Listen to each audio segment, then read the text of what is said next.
യഹോവയ്ക്ക് സ്തോത്രം ചെയ്യുന്നതും അത്യുന്നതനായുള്ളവയെ നിന്റെ നാമത്തെ കീർത്തിക്കുന്നതും 10 കമ്പിയുള്ള വാദിത്രം കൊണ്ടും വീണ കൊണ്ടും ഗംഭീര സ്വരമുള്ള കിന്നരം കൊണ്ടും രാവിലെ നിന്റെ ദയയും രാത്രി തോറും നിന്റെ വിശ്വസ്തതയും വർണ്ണിക്കുന്നത് നല്ലത്. ഞങ്ങളുടെ നല്ല ദൈവമേ, സ്വർഗീയ പിതാവേ, കഴിഞ്ഞ ചില മണിക്കൂറുകള് നിന്റെ ദാസനോടും ഈ ലോകത്തിന്റെ വിവിധ കോണുകളിലുള്ള ദൈവമക്കളോടും കൂടെ ഒരുമിച്ച് ചേർന്ന് ഞങ്ങൾക്ക് സംസാരിപ്പാനും ചിന്തിപ്പാനും തക്കവണ്ണം തന്ന കൃപയ്ക്കായി സ്തോത്രം കരയേറ്റുന്നു. നീ നടത്തിയ വിധങ്ങൾ ഓർത്താൽ എത്ര സ്തുതിച്ചാലും തീരത്തില്ലല്ലോ. ഇത് കാണുന്ന എല്ലാവരെയും അനുഗ്രഹിക്കണമെന്ന് പ്രാർത്ഥിക്കുന്നു. സാജു പാസ്റ്റർക്ക് വേണ്ടി പ്രാർത്ഥിക്കുന്നു. തുണയായിട്ട് കൊടുത്ത എന്റെ ദാസിയെയും കുഞ്ഞുങ്ങളെയും ഒക്കെ ഞങ്ങൾ ഓർക്കുന്നു കർത്താവേ. നിന്റെ മകന്റെ പ്രവർത്തനങ്ങളെ ഒക്കെ നീ അനുഗ്രഹിക്കണമെന്ന് പ്രാർത്ഥിക്കുന്നു. അവിടെ നടക്കുന്ന സ്കൂളിനെയും മറ്റ് പ്രവർത്തനങ്ങളെയും ഒക്കെ ഓർത്ത് ഞങ്ങൾ നിന്നെ സ്തുതിക്കുന്നു. നിന്റെ സന്നിധിയിലെ സന്തോഷം, നിന്റെ വലത്തുഭാഗത്തുള്ള പ്രമോദങ്ങൾ അതനുഭവിപ്പാൻ ഈ ശബ്ദത്തിന്റെ ഉള്ളിൽ കേൾക്കുന്ന എല്ലാവരെയും സഹായിച്ചാട്ട് തുടർന്നും അന്യോന്യം പ്രാർത്ഥനയിൽ ഓർക്കുവാൻ സഹായിക്കണമെന്ന് പ്രാർത്ഥിക്കുന്നു. യേശുവിന്റെ നാമത്തിൽ തന്നെ ആമേൻ. ദൈവത്തിന്റെ അതിപരിശുദ്ധമായ നാമം വാഴ്ത്തപ്പെടുമാറാകട്ടെ. കർത്താവിൽ പ്രിയ സഹോദരി സഹോദരന്മാരെ, എല്ലാവർക്കും വേഗം വരുന്നവനായ കർത്താവായ യേശുക്രിസ്തുവിന്റെ നാമത്തിലുള്ള സ്നേഹവന്ദനം. സുവിശേഷകൻ തോമസ് വർഗീസ്, ബാബു സാർ എന്ന് വിളിക്കും. ഈ കഴിഞ്ഞ 3-ാം തീയതി, മാർച്ച് 3-ാം തീയതി 2025 മാർച്ച് 3-ാം തീയതി രാവിലെ 5 മണിക്ക് കർത്തൃസന്നിധിയിൽ ചേർക്കപ്പെട്ടു. എന്നാൽ ബാബു സാറിനെ കുറിച്ച് പറയുമ്പോൾ വളരെ ദീർഘവർഷങ്ങളായി കർത്താവിൻ്റെ വയൽ പ്രദേശത്ത് അധ്വാനിക്കുകയും ആയിരക്കണക്കിന് ആളുകളെ ക്രിസ്തുവിലേക്ക് കൊണ്ടുവരികയും ചെയ്ത അനുഗ്രഹിക്കപ്പെട്ട ഒരു ദൈവദാസനാണ്. അതോടൊപ്പം ഞങ്ങളുടെ ബൈബിൾ സ്കൂളുകളിൽ വേദവചനം പഠിപ്പിച്ചുകൊണ്ടിരുന്ന ഒരു അധ്യാപകനും കൂടിയാണ്. നല്ല വിദ്യാസമ്പന്നനായ ഈ ബാബു സാർ താൻ ഒരു PG ഹോൾഡറാണ്. അതുപോലെ ഡിപ്ലോമ ഇൻ ജേർണലിസം പഠിച്ചിട്ടുണ്ട്. ടൈംസ് ഓഫ് ഇന്ത്യയിലും മലയാള മനോരമയിലും ഈ പത്രങ്ങളിൽ സേവനമനുഷ്ഠിച്ചിട്ടുണ്ട്. എന്നാൽ താൻ അതൊക്കെ ഉപേക്ഷിച്ചിട്ട് ഒരു സുവിശേഷകനായി ലോകത്തിൻ്റെ നാനാഭാഗങ്ങളിൽ കടന്നുപോയി കർത്താവിൻ്റെ വചനം പങ്കുവെക്കുകയും ഒരു ദിവസം 2-3 മീറ്റിങ്ങുകളിൽ പങ്കെടുത്ത് അനേകരെ ക്രിസ്തുവിലേക്ക് നടത്തുകയും രോഗികളായിട്ടുള്ളവർക്ക് വേണ്ടി പ്രാർത്ഥിക്കുകയും ഭൂതഗ്രസ്തരായിട്ടുള്ളവർക്ക് ഒക്കെ വേണ്ടി പ്രാർത്ഥിക്കുകയൊക്കെ ചെയ്ത് അനേകരെ തങ്ങളുടെ ജീവിതത്തിൻ്റെ യാഥാർത്ഥ്യങ്ങളിലേക്ക് തിരിച്ചു കൊണ്ടുവരാനായിട്ട് ബാബു സാർ മുഖേന ഇടയായിട്ടുണ്ട്. അനേക മദ്യപാനികളായിട്ടുള്ള ആളുകൾ, മറ്റ് ലഹരിക്ക് അടിമകളായിട്ടുള്ള ആളുകളെ അവരുടെ യഥാർത്ഥ ജീവിതത്തിലേക്ക് മടക്കി കൊണ്ടുവരുവാൻ ബാബു സാറിനെ കൊണ്ട് സാധിച്ചിട്ടുണ്ട്. ബാബു സാറിൻ്റെ ഈ വിയോഗം ഞങ്ങളെയൊക്കെ എല്ലാവരെയും വളരെ ദുഃഖത്തിലാഴ്ത്തുന്ന ഒരു സംഭവമാണ്. എന്നാൽ ചില മാസങ്ങൾക്ക് മുമ്പ് ബാബു സാറിൻ്റെ ജീവചരിത്രം ഒരനുഭവ സാക്ഷ്യമായി അത് പകർത്തിയെടുക്കുവാനും അത് യൂട്യൂബിൽ ഇടുവാനും എനിക്ക് സാധിച്ചിട്ടുണ്ട്. ഇന്ന് ഞാൻ ആ വീഡിയോ നിങ്ങളെ കാണിക്കാനായിട്ട് ആഗ്രഹിക്കുകയാണ്. ബാബു സാറിനെ സ്നേഹിക്കുകയും തൻ്റെ ശുശ്രൂഷ മേഖലകളിൽ പങ്കെടുക്കുകയും ചെയ്തിട്ടുള്ള ആളുകൾക്കൊക്കെ അത് വലിയൊരു പ്രയോജനമായിരിക്കും. ഒരു നല്ല സുവിശേഷകൻ എങ്ങനെയായിരിക്കണം, എപ്രകാരമായിരിക്കണം എന്നുള്ളതിന് നമുക്ക് അതിൽ നിന്ന് മനസ്സിലാക്കുവാനായിട്ട് കഴിയും. ബാബു സാറിൻ്റെ ജീവചരിത്രം മുഴുവൻ അദ്ദേഹം പങ്കുവച്ചിട്ടുണ്ട്. അത് നിങ്ങളുമായി പങ്കുവയ്ക്കുവാൻ ആഗ്രഹിക്കുകയാണ്. അതുകൊണ്ട് ഈ ജീവചരിത്രം, അദ്ദേഹത്തിൻ്റെ അനുഭവസാക്ഷി നിങ്ങളെല്ലാം കേൾക്കുകയും അദ്ദേഹത്തെ ഓർത്ത് ദൈവത്തെ മഹത്വപ്പെടുത്തുകയും ചെയ്യണം എന്ന് ഞാൻ ആത്മാർത്ഥമായിട്ട് ആഗ്രഹിക്കുകയും പ്രാർത്ഥിക്കുകയും ചെയ്യുന്നു. അതുകൊണ്ട് ബാബു സാറിൻ്റെ ജീവചരിത്രത്തിലേക്ക്, ജീവിതാനുഭവ സാക്ഷ്യത്തിലേക്ക് നിങ്ങളെ ക്ഷണിക്കുകയാണ്. 1-2 വാക്കുകളിൽ സാറ് ഒന്ന് പരിചയപ്പെടുത്താമോ? ഞാന് ജനിച്ചു വളർന്നത് ഈ സ്നേഹപുരത്ത് തന്നെയാണ്. എൻ്റെ പിതാവ് വലിയൊരു ബിസിനസ്സുകാരനായിരുന്നു. എനിക്ക് 2 സഹോദരിമാരാണ് ഉള്ളത്. ഒരാള് മൂത്തയാള്, മറ്റേത് ഇളയാണ്.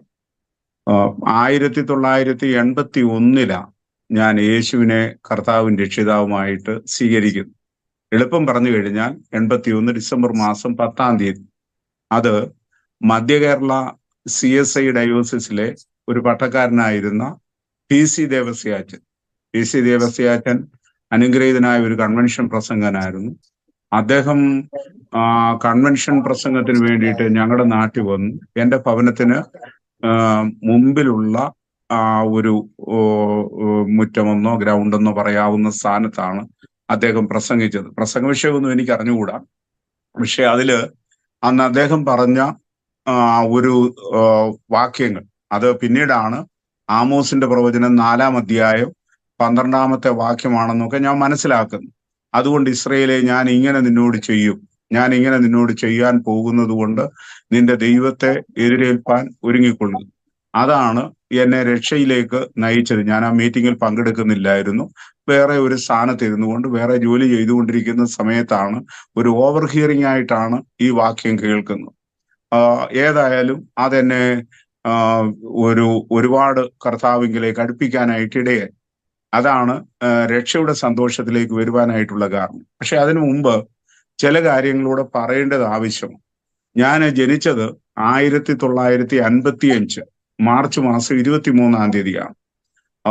എൻ്റെ വല്യപ്പച്ചനും വല്യമ്മച്ചിക്കും 6 മക്കളാണ് ഉണ്ടായിരുന്നത്. പിതാവിന്റെ ഭവനത്തിലെ കാര്യമാണ് ഞാൻ പറയുന്നത്. ഈ 6 മക്കളില് 4 ആണുങ്ങളും 2 സ്ത്രീകളുമാണ്. ഇവർക്കെല്ലാം നേരത്തെ ജനിച്ചതെല്ലാം പെൺകുട്ടികളാണ്. അപ്പോ സാധാരണ അന്നത്തെ കാലത്തുള്ള ആ ഭവനങ്ങളിൽ നടക്കുന്നത് പോലുള്ള ഒരു ക്രമീകരണം അവിടെയും നടന്നു. ഇനി ഒരു കുട്ടി ഉണ്ടായാൽ അതിനെ സുവിശേഷ വേലയ്ക്ക് വിടാമെന്ന് ഇവരെല്ലാം കൂടെ ഒരു കുടുംബ പ്രാർത്ഥനയിൽ വെച്ച് ഒരു തീരുമാനമെടുത്തു. അങ്ങനെയാ ഞാൻ ജനിക്കുന്നത്. പക്ഷെ എനിക്ക് സുവിശേഷത്തോട് യാതൊരു താല്പര്യവുമില്ല. കാരണം വളർന്നു വരുന്ന സമയത്ത് പല രീതിയിലും കുട്ടികൾ ചെയ്യേണ്ടിയ കാര്യങ്ങൾക്ക് കളിക്കാനോ എവിടെയെങ്കിലും ഒരു വിരുന്ന് പോകാനോ ഒക്കെ എനിക്ക് തടസ്സങ്ങൾ ഉണ്ടായിരുന്നു. അതിന് കാരണം അവർ പറയുന്നത്, നീ സുവിശേഷ വേലയ്ക്ക് വേണ്ടിയിട്ടുള്ളവന്, അതുകൊണ്ട് നീ അതിന് പോകാൻ പാടില്ല, കൂടുതൽ ഭക്ഷണം ചോദിക്കരുത്, ആരാധനയ്ക്ക് വേണ്ടിയിട്ടാണെങ്കിൽ നേരത്തെ പോയി ആരാധനാ സ്ഥലം ഒക്കെ വൃത്തിയാക്കണം. അന്ന് ഞങ്ങൾ കണ്ടമ്പേരും മാർത്തോമപ്പള്ളിയിലാണ് കൂടുന്നത്. അങ്ങനെ എല്ലാ കാര്യത്തിന്റെ അകത്തും മറ്റുള്ളവർക്കൊക്കെ ഇതിലൂടെ വേണേലും പോകാം, എന്നെ സംബന്ധിച്ചിടത്തോളം ഇതിനൊരു തടസ്സം. അതുകൊണ്ട് ഞാന് ഈ ഒരു പ്രസ്ഥാനത്തെ അങ്ങ് എതിർത്തു, അല്ലെങ്കിൽ എതിർപ്പായിരുന്നു. അപ്പൊ അത് റിബലായിട്ട് പിന്നീട് ഞാൻ ഒത്തിരി വഴക്കുണ്ടാക്കുമായിരുന്നു. എൻ്റെ വല്യപ്പച്ചൻ സമൂഹത്തിലെ ഒരു നാട്ടുപ്രമാണി, പിതാവ് വലിയൊരു ബിസിനസ്സുകാരന്. അങ്ങനെയൊക്കെ ഉള്ള ബന്ധത്തിന്റെ അകത്ത് കൂടുതൽ ആൾക്കാരും ഞങ്ങളോട് സഹകരിച്ചൊക്കെ അല്ലെങ്കിൽ ഒക്കെ പോകുന്ന ഒരു കാലമാണ്. അപ്പോ എൻ്റെ ഈ വഴക്കും ഒക്കെ ഒത്തിരി പ്രശ്നങ്ങൾ ഉണ്ടാക്കിയിട്ടുണ്ട്. അവസാനം എന്നെ ആ വഴക്കിൽ നിന്ന് നേരെയാക്കി നല്ലതാക്കാൻ വേണ്ടിയിട്ട് ബോർഡിംഗ് സ്കൂളിലേക്ക് വിട്ടു. പല ബോർഡിംഗ് സ്കൂളുകൾ കടന്നുപോയി. അവസാനമാണ് വടശ്ശേരിക്കരയ്ക്ക് അടുത്ത് ഗുരുകുലം എന്ന് പറയുന്ന ഒരു സ്കൂളുണ്ട്. എടക്കുളം എന്ന് പറയുന്ന സ്ഥലത്താണ്. മാർത്തോമ സൺഡേ സ്കൂൾ സമാജത്തിന്റെ വകയാണ് ആ സ്കൂള്. ഏതാണ്ട് ഒരു 10-45 ഏക്കർ സ്ഥലത്തിന്റെ അകത്ത് ഉള്ള ഈ ഒരു സ്കൂള്, ഗുരുകുലം എന്ന് പറയുന്ന ഏതൊരർത്ഥത്തിലാണോ ഗുരുകുലം എന്നുള്ള വാക്ക് ഉപയോഗിക്കുന്നത് അതേ അർത്ഥത്തിൽ തന്നെ നടന്നുകൊണ്ടിരുന്ന ഒരു സ്കൂളാണ്. അപ്പോ അവിടെ ആയി കഴിഞ്ഞ സമയത്ത് എൻ്റെ ജീവിതത്തെ ഒരുപാട് മാറ്റിമറിച്ച് ഒത്തിരി ആൾക്കാർ അവിടെ ഉണ്ട്.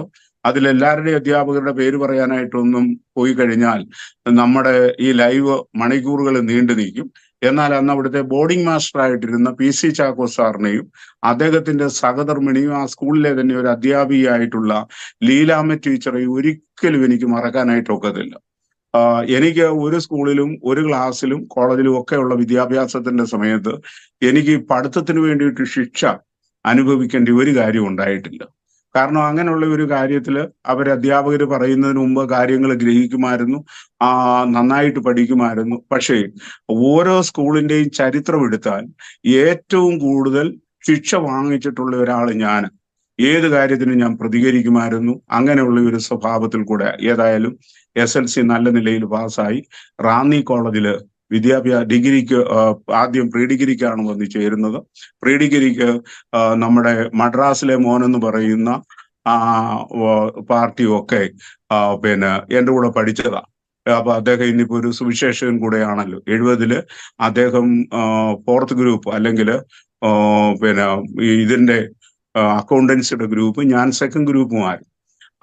പിന്നെ റെനി ജോർജ്. അവിടുന്ന് അദ്ദേഹം ആ വർഷം തന്നെ 70 തന്നെ അദ്ദേഹത്തെ അവിടുന്ന് പറഞ്ഞു വിടാനായിട്ട് ഇടയായി. പിന്നെ ചരിത്രങ്ങളൊക്കെ നമുക്കറിയാവുന്ന കാര്യങ്ങളാണ്. ഞാൻ ആ കോളേജിൽ തന്നെ BSc കെമിസ്ട്രി എടുത്തിട്ടാണ് ഞാൻ എൻ്റെ ഡിഗ്രി കംപ്ലീറ്റ് ചെയ്യും. ഈ സമയത്ത് ഞാൻ തികഞ്ഞ ഒരു രാഷ്ട്രീയക്കാരൻ. അതായത് എന്ത് കോളേജ് നടക്കണമോ പഠിത്തം വേണോ എന്നൊക്കെ ഉള്ളത് തീരുമാനിക്കുന്നത് ഞാനായിരുന്നു. ഒരു വലിയ തീവ്രവാദ സ്വഭാവത്തോടു കൂടെ ആണ് അന്ന് നടന്നുകൊണ്ടിരുന്നത്. അപ്പോ ഈ ഇത് കഴിഞ്ഞ് 1975 ആയപ്പോൾ ഇവിടെ എമർജൻസി ഡിക്ലെയർ ചെയ്യും. എമർജൻസി ഡിക്ലെയർ ചെയ്യുമ്പോൾ റാന്നിയിൽ നിന്നുള്ള അറസ്റ്റ് പറഞ്ഞിട്ടുള്ള, അല്ലെങ്കിൽ അന്നത്തെ പോലീസിന്റെ കണക്കിനകത്ത് ഉണ്ടായിരുന്നത് ഞങ്ങൾ 2-3 പേരാണ്. ഒന്ന് എൽ വിക്രമനെ പോലീസ് അറസ്റ്റ് ചെയ്തു, പിന്നെ ജയിലിലായിരുന്നു. പിന്നീട് എമർജൻസി ഒക്കെ പിന്നെ അടിയന്തരാവസ്ഥ മാറിയതിനു ശേഷമാണ് വിക്രമൻ പുറത്തിറങ്ങുന്നത്. പക്ഷെ എനിക്ക് നേരത്തെ മുന്നറിയിപ്പ് കിട്ടി, ഇങ്ങനെ ഒരു അറസ്റ്റ് വാറണ്ട് പുറപ്പെടുവിച്ചിട്ടുണ്ട്, ഏത് നിമിഷത്തിലും വരുമെന്നുള്ളത് പോലീസിൽ തന്നെ ഉള്ള ചില സുഹൃത്തുക്കൾ പറഞ്ഞതിന്റെ ഫലമായിട്ട് ഞാൻ ഇവിടുന്ന് ഡൽഹിയിലേക്ക് യാത്രയായി. ഡൽഹിയിൽ എൻ്റെ പിതാവിന്റെ ജ്യേഷ്ഠൻ അവിടെ ഉണ്ട്. അദ്ദേഹം എയർഫോഴ്സിലെ ഒരു ഉന്നത ഉദ്യോഗസ്ഥനായിരുന്നു. അദ്ദേഹത്തോടൊപ്പം ആദ്യം തൂക്കളക്കബാദിലും മറ്റ് ചില സ്ഥാനത്തുമൊക്കെ 7 ബിയാർഡ് എയർഫോഴ്സ് സ്റ്റേഷന്റെ അടുത്തുമായിട്ടൊക്കെ ഞങ്ങൾ ഇങ്ങനെ താമസിച്ചുകൊണ്ടായിരുന്നു. അവിടെ വെച്ച് ഞാൻ ജേർണലിസം പഠിക്കാനായിട്ട് ഇടയായി. ഒരു ജോലിയിലേക്ക് പ്രവേശിച്ചു. എമർജൻസിക്ക് ഒരയവ് വന്നു കഴിഞ്ഞപ്പോൾ വീണ്ടും ഞാൻ നാട്ടിലേക്ക് വന്നു. ഞാൻ ഈ കേരളം വിടുന്നതിന് മുമ്പ് അങ്ങനൊന്നും മദ്യപിച്ചിട്ട് ഒന്നുമില്ല. എൻ്റെ വിചാരം, ഞാൻ എൻ്റെ ജീവിതത്തിൽ ആദ്യമായിട്ട് മദ്യപിക്കുന്നത് 74 ഇന്ന് ഞാൻ ഓർക്കുന്നു. 74 ജൂലൈ 26-ാം തീയതി റാന്നിയിലുള്ള ഒരു ഹോട്ടലിൽ വെച്ചാണ് ആദ്യമായിട്ട് മദ്യം ഉപയോഗിക്കുന്നത്. അപ്പോ ആ മദ്യം എങ്ങനെയാ ഉപയോഗിക്കുന്നതെന്നൊന്നും എനിക്ക് അറിഞ്ഞുകൂടാ. എൻ്റെ ഭവനത്തിൽ എൻ്റെ പിതാവോ മറ്റുള്ളവരോ ആരും അങ്ങനെ അതിനുള്ളതല്ല. അപ്പോ ചിലർ ഒരു കുപ്പി കള്ളു കുടിച്ചെന്നൊക്കെ പറയുന്നത് കേട്ടുകൊണ്ട് അന്ന് ഈ കൊണ്ടുവന്ന ഫോറിൻ ലിക്വർ ഒരു ഗ്ലാസ്സോളം ഞാൻ കുടിച്ചു. പിന്നീട് കാണിച്ച പേക്കൂത്തുകളൊന്നും പറയണ്ട. അതാണ് കോളേജിൽ പഠിക്കുന്ന സമയത്തുള്ള ഒരു മദ്യപാൻ. അതിനുശേഷം അങ്ങനെയൊന്നും മദ്യപിച്ചിട്ട് ഒന്നുമില്ല. എന്നാൽ ഡൽഹിയിലത്തെ വാസം ഒത്തിരിയൊക്കെ ഈ മദ്യത്തിന്റെ ഒരു അടിമത്തത്തിലേക്ക് കടന്നുപോയി. ഈ സമയത്തൊക്കെ എൻ്റെ അമ്മ എനിക്ക് വേണ്ടിയിട്ട്, അമ്മയും അപ്പനും, അമ്മയ്ക്ക് കൂട്ടായ്മക്കാർ ഒത്തിരി പേരുണ്ട്, അവരെല്ലാവരും പ്രാർത്ഥിക്കുമായിരുന്നു. അപ്പോൾ ഞാൻ എൻ്റെ ജോലിയോടുള്ള പൊസിഷനും മറ്റേതുമൊക്കെ, അന്ന് ഇന്നത്തെ ഇതുപോലെ ടെലിഫോണിനുള്ള സൗകര്യമൊന്നും 75 കാലഘട്ടങ്ങളിലില്ല. കത്തൊക്കെ അയക്കുമ്പോൾ വളരെ ഇതായിട്ട് പറയാറുണ്ട്. പക്ഷെ എന്തെല്ലാം പറഞ്ഞാലും അമ്മയ്ക്ക് അത് ബാധകമല്ല. അമ്മ പറയും, നീ കർത്താവിന്റെ ഒരു വേലക്കാരനാകാനാണ് ഞാൻ ആഗ്രഹിക്കുന്നത്. എനിവേ ഞാൻ നാട്ടിലേക്ക് തിരിച്ചെത്തി കഴിഞ്ഞതിന് ശേഷം എൻ്റെ പിതാവിനന്ന് കുറച്ചേറെ വാഹനങ്ങളുണ്ട്. കേരള തമിഴ്നാട് ഡബിൾ ടാക്സ് ആയിട്ട് ഓടുന്ന ഒത്തിരി വാഹനങ്ങളുണ്ട്. അപ്പൊ അതിന്റെ അങ്ങനെയുള്ള ഈ ഡബിൾ ടാക്സ് വാഹനങ്ങളുടെ, ഇന്റർസ്റ്റേറ്റ് വാഹനങ്ങളുടെ ഒരു ഓണേഴ്സിന്റെ ഒരു അസോസിയേഷൻ ഉണ്ട്. അതിന്റെ പ്രസിഡന്റായിട്ടും ഒക്കെ അദ്ദേഹം പ്രവർത്തിക്കുകയും കൂടുതൽ സമയം ചെങ്കോട്ടയിൽ, തമിഴ്നാട്ടില് ഉള്ള ചെങ്കോട്ടയിലെ ഇന്നത്തെ ബസ് സ്റ്റാൻഡിന്റെ അടുത്തുള്ള ഒരു ടൂറിസ്റ്റ് ലോഡ്ജ് ഉണ്ട്, അവിടെ അദ്ദേഹം താമസിക്കുന്നത്. ചിലപ്പോഴൊക്കെ വീട്ടിലൊക്കെ വരും എന്നുള്ളത് ആണ് പിന്നെ അന്നത്തെ സമയത്തുണ്ടായിരുന്നു. അപ്പോ എന്നെ സംബന്ധിച്ചിടത്തോളം ഞാൻ പിതാവിന്റെ ബിസിനസിന്റെ അകത്ത് കൂടുതൽ ഇടപെട്ട് കഴിഞ്ഞതിന് ശേഷം നല്ലവണ്ണം മദ്യപിക്കുകയൊക്കെ ചെയ്യുമായിരുന്നു. ഒരുപാട് അമ്മയും പിതാവും അദ്ദേഹം ഇവരുടെ, ഞാൻ പറഞ്ഞല്ലോ, കൂട്ടായ്മക്കാരും ഒക്കെ ഇരുന്ന് ഇങ്ങനെ പ്രാർത്ഥിക്കുമായിരുന്നു. എന്നാല് അങ്ങനെ ദൈവത്തിൽ നിന്ന് ഞാനൊന്ന് ആരാധനയ്ക്ക് പോകാറില്ല, കുടുംബ പ്രാർത്ഥനയ്ക്ക് ഇരിക്കാറായിട്ടില്ല. കാരണം എനിക്ക് ദൈവത്തെക്കുറിച്ച് ഒരു ഭയം ഉണ്ടായിരുന്നു. അതുകൊണ്ട് ഞാൻ ആ സന്നിധി ചെല്ലാനായിട്ട് യോഗ്യനല്ല എന്നുള്ള ഒരു ചിന്ത എൻ്റെ മനസ്സിൻ്റെ അകത്തുണ്ടായിരുന്നു. ഈ സന്ദർഭത്തിലാണ് ഞാൻ പറഞ്ഞല്ലോ 1981 ഡിസംബർ മാസം 10-ാം തീയതി ഇവിടെ നടക്കുന്ന ഒരു കൺവെൻഷൻ. ആ കൺവെൻഷനിലാണ് ബഹുമാനപ്പെട്ട PC ദേവസ്യാച്ചന് പ്രസംഗിക്കുന്നത്. ഇന്നും അദ്ദേഹം ഉണ്ട്. അദ്ദേഹത്തിന് ഓർമ്മക്കുറവുണ്ട്. അദ്ദേഹത്തിന്റെ മകന് ജോസഫ് ദേവസ്യ ഇപ്പോഴ് കണ്ണമ്മൂല സെമിനാരിയിലെ ഒരു അധ്യാപകൻ കൂടെയാണ്, ഒരു പട്ടക്കാരനാണ്. അപ്പോ അദ്ദേഹം പ്രസംഗിച്ച ഈ പ്രസംഗം അതിൻ്റെ അകത്ത് എനിക്കൊരു രൂപാന്തരം വന്നു എന്നൊന്നും ഈ അച്ഛനൊന്നും മനസ്സിലായിട്ടില്ല. പ്രസംഗം കഴിഞ്ഞു, ഇവര് ഭക്ഷണം കഴിഞ്ഞ് ഭവനത്തിൽ നിന്ന് യാത്രയായി. ഞാൻ അതിന് ശേഷമാണ് ഭക്ഷണം കഴിക്കാൻ ചെന്നിരുന്നത്. അപ്പൊ ഈ ഭക്ഷണം കഴിക്കാനായിട്ട് ചെന്നിരുന്നു കഴിഞ്ഞപ്പോ ഞാൻ കേൾക്കുന്നത് ഭയങ്കരമായ ശബ്ദത്തില് ഈ വാക്യമാണ്. അതുകൊണ്ട് ഇസ്രായേലേ, ഞാൻ ഇങ്ങനെ നിന്നോട് ചെയ്യും, നീ നിന്റെ ദൈവത്തെ എതിരേൽപ്പാൻ ഒരുങ്ങിക്കൊള്ളുക എന്നുള്ളത്. ഈ വാക്യം അല്ലെങ്കിൽ ഈ ശബ്ദം ഇങ്ങനെ കേൾക്കുമ്പോൾ ഞാൻ വളരെ ചൂടായിട്ടാണ് സംസാരിക്കുന്നത് എൻ്റെ അമ്മയുടെ അടുത്ത്. ഞാൻ പറഞ്ഞു, രാത്രിയിൽ ഒരു 10 മണി വരെ നിങ്ങൾ യോഗം നടത്തി, ഇത് കഴിഞ്ഞിട്ട് വീണ്ടും അത് റെക്കോർഡ് ചെയ്ത് കേൾപ്പിക്കുന്ന ആരെ കേൾപ്പിക്കാന്? അമ്മ ഉടനെ ശാന്തമായിട്ട് പറഞ്ഞു, നിന്റെ ഉള്ളിൽ കിടക്കുന്ന കള്ള അത് പറയുന്നു, അതല്ലാതെ അവിടെങ്ങും ആരും മൈക്ക് പ്രസംഗം കഴിഞ്ഞ് എല്ലാരും പോയി. ഞാൻ പെട്ടെന്ന് വന്ന് നോക്കുമ്പോൾ ഈ മൈക്ക് ഓപ്പറേറ്റർക്ക് ഒരു കട്ടിലും ഒക്കെ കൊടുത്തിട്ടുണ്ട്. അദ്ദേഹത്തിന്റെ സാധനത്തെ ഒക്കെ സംരക്ഷിച്ചുകൊണ്ട് ഞങ്ങളുടെ പോർച്ചിൽ കിടക്കുക. അപ്പൊ അവിടെ മൈക്കിന് ഒന്നും ഓണും ആയിട്ടില്ല. പക്ഷെ ഞാൻ അകത്ത് കയറി വന്നിരുന്ന് ഭക്ഷണം കഴിക്കാൻ തുടങ്ങുമ്പോൾ ഈ ശബ്ദം പിന്നെയും എന്റെ ചെവിയിൽ ഇങ്ങനെ മുഴങ്ങുക, നിന്റെ ദൈവത്തെ എതിരേൽപ്പാൻ ഒരുങ്ങിക്കൊള്ളുക, നിന്റെ ദൈവത്തെ എതിരേൽപ്പാൻ ഒരുങ്ങിക്കൊള്ളുക. ഇത് സഹിക്കാൻ മേലാതെ അവിടെ കിടന്നിരുന്ന ഞങ്ങളുടെ ഒരു വാഹനം എടുത്തുകൊണ്ട് ഞാൻ റാന്നിയിൽ പോയി മദ്യം ലഭിക്കാവുന്ന സകല സ്ഥലങ്ങളിലും കയറി ഇറങ്ങി. എത്ര മദ്യപിച്ചിട്ടും എൻ്റെ ശരീരത്തിന് പിടിക്കുകയോ ഒന്നുമില്ല. അവസാനം വളരെ പരീക്ഷണനായിട്ടാണ് ഞാൻ ഒരു 4 മണിയൊക്കെ ആകുമ്പോൾ എൻ്റെ വീട്ടിൽ തിരിച്ചെത്തുന്നു. എൻ്റെ ജീവിതത്തിലെ ആദ്യത്തെ പ്രാർത്ഥന അന്നാണ്. ഞാൻ വന്നു കയറി കഴിഞ്ഞതിന് ശേഷം എൻ്റെ മുറിയിൽ കയറിയിട്ട് ഞാൻ ഇങ്ങനെ പറഞ്ഞു, അത് പ്രാർത്ഥന എന്ന് പറയാമോ എന്ന് എനിക്ക് അറിഞ്ഞുകൂടാ. നീ ഉണ്ടെന്നാ എല്ലാവരും പറയുന്നു, നീ ഉണ്ടെങ്കിൽ എനിക്കിപ്പം കിടന്നുറങ്ങണം. അത് തന്നെയല്ല, നാളെ എഴുന്നേറ്റാൽ ഒരിക്കലും മദ്യപിക്കാൻ എനിക്ക് തോന്നരുത്. ഇതായിരുന്നു എൻ്റെ ചിന്ത, അല്ലെങ്കിൽ ഈ ഞാൻ സംസാരിച്ചത്. അപ്പോൾ അതെങ്ങനെ അവസാനിച്ചെന്നൊന്നും എനിക്ക് അറിഞ്ഞുകൂടാ. ഞാൻ കിടന്നു. അതിരാവിലെ എഴുന്നേറ്റ് കഴിഞ്ഞാൽ ആദ്യം ചെയ്യുന്നത് സിഗരറ്റ് വലിക്കുവാൻ. ഞാനൊരു ചെയിൻ സ്മോക്കറായിരുന്നു. അതായത് പനാമ സിഗരറ്റാണ് എൻ്റെ ബ്രാൻഡായിട്ടുണ്ടായിരുന്നത്. അതിൻ്റെ ഒരു 4 പാക്കറ്റ്, അതായത് ഒരു പാക്കറ്റിൽ 20 സിഗരറ്റ് വെച്ചാണ് 4 പാക്കറ്റ് എന്ന് പറയുന്നത് 80 സിഗരറ്റ്. അത് മിക്കവാറും തീർന്നു കഴിയുമ്പോൾ പിറ്റേ ദിവസം രാവിലത്തേക്കൊന്നും കാണത്തില്ല. രാവിലെ പിന്നെ പഴയ കുറ്റി തപ്പി എടുത്ത് വലിക്കുന്ന ആ ഒരു രീതിയാണ് ചെയ്തുകൊണ്ടിരുന്നത്. പക്ഷെ അന്ന് എനിക്ക് സിഗരറ്റ് വലിക്കണമെന്നില്ല. അത് കഴിഞ്ഞാല് തലക്കഴുത്ത് തന്നെ കുപ്പി കാണും. ആ കുപ്പിയിൽ നിന്ന് ഡയറക്റ്റായിട്ട്, ഞാൻ ഒരിക്കൽ പോലും മദ്യപിക്കുന്ന കാലത്ത് വെള്ളം ചേർത്ത് മദ്യപിക്കുന്ന അല്ലെങ്കിൽ സോഡ ചേർത്ത് മദ്യപിക്കുന്ന ഒരു സ്വഭാവമേ എനിക്കില്ലായിരുന്നു. അപ്പോൾ ഡയറക്റ്റായിട്ട് കുടിക്കുകയാണ്. അത് എത്ര എരിഞ്ഞു കയറുന്ന രീതിയിലാണെങ്കിൽ പോലും അങ്ങനെ ഒരു താല്പര്യമില്ലാത്ത, അല്ലെങ്കിൽ അങ്ങനെ ഒരു താല്പര്യമാണ് എനിക്കുണ്ടായിരുന്നത്. അപ്പോൾ അന്ന് കുടിക്കണമെന്നില്ല, വലിക്കണമെന്നില്ല, എനിക്ക് ബൈബിള് വായിക്കണം. അപ്പൊ എൻ്റെ വീട്ടിലൊരു പ്രേയറിന് വേണ്ടിയിട്ടുള്ള ഒരു മുറിയുണ്ട്. എല്ലാ ദിവസങ്ങളിലും അവിടെ തിങ്കളാഴ്ച ദിവസം അന്നത്തെ കാലത്തെ പ്രഗത്ഭനായിട്ടുള്ള അല്ലെങ്കിൽ ഇന്നത്തെ നമ്മുടെ വിശ്വവാണിയുടെ ഒക്കെ ചുമതല വഹിക്കുന്നതായിട്ടുള്ള, ട്രാൻസിറ്റ് വേളിയുടെ ചുമതല വഹിക്കുന്നതായിട്ടുള്ള ജോർജ് ഫിലിപ്പിന്റെ പിതാവ് കൊച്ചുണ്ണിച്ചാനും അങ്ങനെയുള്ള പലരും അവിടെ വന്നിട്ട് ആഴ്ചയിൽ 2-3 ദിവസം കൂട്ടായ്മകളുണ്ട്. ആ കൂട്ടായ്മയുടെ ഒക്കെ ഉദ്ദേശം എന്ന് പറയുന്നത് എൻ്റെ മാനസാന്തരത്തിന് വേണ്ടിയിട്ടാണ്. പക്ഷേ ഞാൻ ഇങ്ങനെ വഴുതി നടക്കുന്ന രീതിയിൽ ഇവരുടെ ആർക്കും പിടികൊടുക്കാറില്ല. ഈ മീറ്റിങ്ങുകളെ ഒക്കെ ഞാൻ അവോയ്ഡ് ചെയ്തുകൊണ്ടാണ് മറ്റേതും കൂടെ ആയിട്ട് കടന്നു പോകുന്ന അവസരം ഉണ്ടായിരുന്നു. അങ്ങനെ പോകുന്ന സന്ദർഭത്തില് ആണ് ഈ ബൈബിൾ എടുത്ത് ഞാൻ വായിച്ചു. ഈ ബൈബിൾ വായിച്ച് കഴിഞ്ഞപ്പോൾ അത് എൻ്റെ മനസ്സിലേക്ക് ഇതൊന്നും കയറുന്നില്ല. പക്ഷെ ഇത് വായിക്കാൻ തുടങ്ങി എനിക്ക് തോന്നി ഒരു 10-12 അധ്യായമെങ്കിലും ഞാൻ തുടർച്ചയായിട്ട് വായിച്ചു. അത് എടുത്തുകൊണ്ട് പോകുന്നത് എൻ്റെ വീട്ടിൽ നിന്ന് ഞാൻ ആദ്യം അവസാനമായിട്ട് നടത്തിയ ഒരു മോഷണമാണ്. ഈ പ്രയർ മുറിയിൽ നിന്ന് ഈ ബൈബിൾ എടുത്തിട്ട് എൻ്റെ കയ്യിലേക്കകത്തേക്ക് ആക്കിയിട്ടാണ് മുറിയിലേക്ക് ഓടിക്കയറുന്നത്. കാരണം അത് കാര്യം കാണരുതെന്നുള്ള ഒരു ചിന്തയോടുകൂടെയാണ് അങ്ങനെ കയറുന്നത്.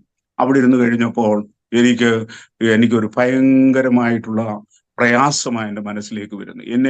ഞാൻ ചെയ്ത പല തെറ്റുകളും കാര്യങ്ങളും ഒക്കെ എൻ്റെ മനസ്സിലേക്ക് ഇങ്ങനെ കടന്നു പോകും.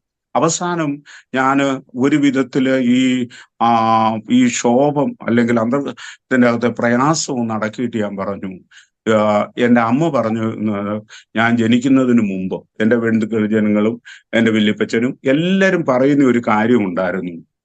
ഞാന് സുവിശേഷ വേലയ്ക്ക് വേണ്ടിയിട്ടുള്ളതാണ് അതില്. പക്ഷെ അവര് പറഞ്ഞതുകൊണ്ട് ഞാൻ പോകാൻ തയ്യാറല്ല. എനിക്ക് 2 സാക്ഷികളെ തരണം. 2 പേര് എന്നോട് ഇന്ന് തന്നെ പറയണം ഞാൻ സുവിശേഷ വേലയ്ക്ക് ഇറങ്ങണമെന്ന്. അത് ഒരാള് എന്നെ അറിയാവുന്നതായിരിക്കണം, ഒരാൾ അറിയാത്തതാണെങ്കിലും കുഴപ്പമൊന്നുമില്ല എന്ന് പറഞ്ഞു. അപ്പോ ഇത് കഴിഞ്ഞ് ഇങ്ങനെ അല്ലെ ദൈവത്തോട് ദൈവം എന്റെ മുമ്പിൽ ഉണ്ടെന്നുള്ള ഒരു ചിന്തയോടുകൂടെയാണ് ഇങ്ങനെ പറയുന്നത്. അങ്ങനെ പറഞ്ഞുകൊണ്ടിരിക്കുന്ന സമയത്ത് ഒരു വാഹനം വന്ന് എന്റെ മുറ്റത്ത് നിന്നു. അപ്പോ ഈ ശബ്ദം കേട്ട് ഞാൻ ഇറങ്ങിച്ചെന്ന് കഴിഞ്ഞപ്പോൾ CSIയിലെ ബെഞ്ചമിൻ തിരുമേനിയാണ് ആ വാഹനത്തിലുള്ളത്. അദ്ദേഹത്തിന്റെ മകൻ എന്ന റാന്നിയില് ഫെഡറൽ ബാങ്കിലെ മാനേജരാണ്.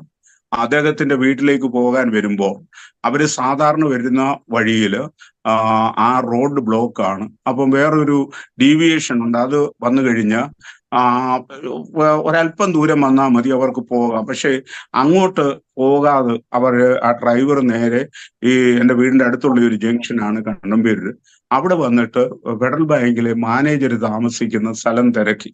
അപ്പോ ഞങ്ങളുടെ അടുത്ത് തന്നെ ഒരു ഫെഡറൽ ബാങ്ക് ഉണ്ട് നെല്ലിക്കമണ്ണിൽ, അതിന്റെ മാനേജർ ഞങ്ങളുടെ അടുത്താണ് താമസിക്കുന്നത്. അവര് പറഞ്ഞ് എൻ്റെ വീട്ടിലേക്ക് വിട്ടു. അപ്പോഴങ്ങനെ തിരുമേനി അദ്ദേഹത്തിന്റെ മകനെ തിരക്കി വന്നതാണ്. പക്ഷെ നെല്ലിക്കമൺ ബ്രാഞ്ചിലുള്ളത് അദ്ദേഹത്തിന്റെ മകനല്ല, അദ്ദേഹം റാന്നി പഴവങ്ങാടിക്കര ബ്രാഞ്ചിലാണ്.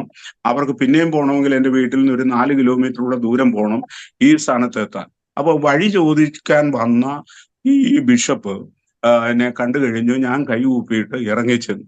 ഞാൻ അദ്ദേഹത്തെ കണ്ടിട്ടുണ്ട്, എന്നാൽ എന്നെ അദ്ദേഹത്തിന് ഒരു പരിചയവും ഇല്ല. കാരണം ഞാൻ ഒരു ആത്മീയ കൂട്ടായ്മയിലൊന്നും പോയിട്ടില്ല. അദ്ദേഹം ഉൾക്കൊണ്ടിട്ടുള്ള മീറ്റിങ്ങുകളൊക്കെ ഇതിനു വേണ്ടിയിട്ട് അത് എടുക്കാൻ വേണ്ടിയിട്ട് അതിന്റെ കുറിപ്പുകൾ എടുക്കാൻ വേണ്ടിയിട്ടൊക്കെ ഞാൻ പോയിട്ടുണ്ട്.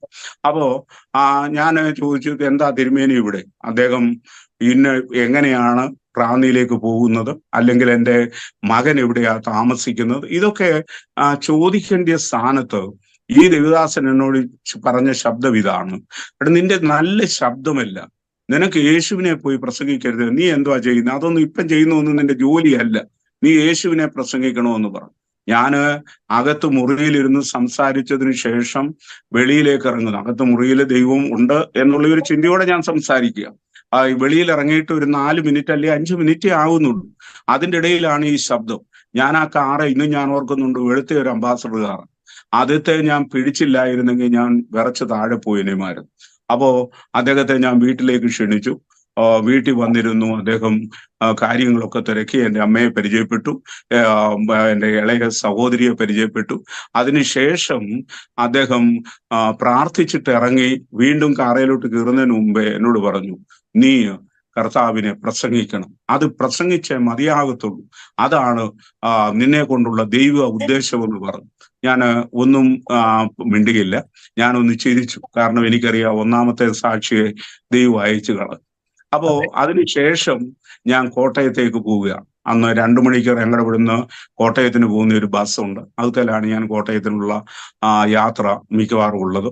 അപ്പോ ആ യാത്രയിൽ ഞാൻ പോകുമ്പോൾ ഞങ്ങളുടെ അവിടെ ഒരു വെയിറ്റിംഗ് ഷെഡ് മാത്രമേ അന്നും ഇന്നും ഉള്ളൂ.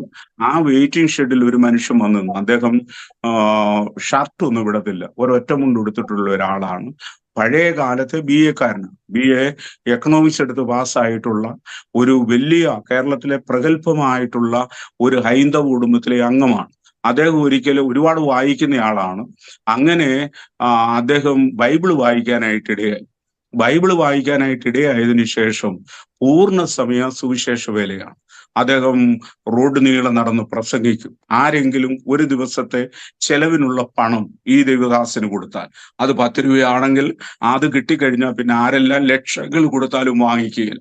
ഏതെങ്കിലും ഒരു ഭവനത്തിലോ വൈകുന്നേരം ചെല്ലും, അവര് സമ്മതിച്ചാൽ അവിടെ കിടക്കും. ആ വീട്ടിൽ നിന്ന് ചുരുക്കമായിട്ടുള്ള സന്ദർഭങ്ങളിൽ വല്ലതും ഭക്ഷണം കഴിച്ചിട്ടുണ്ടായിരിക്കും, എനിക്കറിയത്തില്ല. ഒരുപാട് പ്രാവശ്യം എൻ്റെ സ്വഭാവത്തിന്റെ എല്ലാ മ്ലേച്ഛതകളും മനസ്സിലാക്കി അദ്ദേഹം കണ്ടിട്ടുണ്ട്. അദ്ദേഹത്തിന് നന്നായിട്ട് എന്നെ അറിയാം.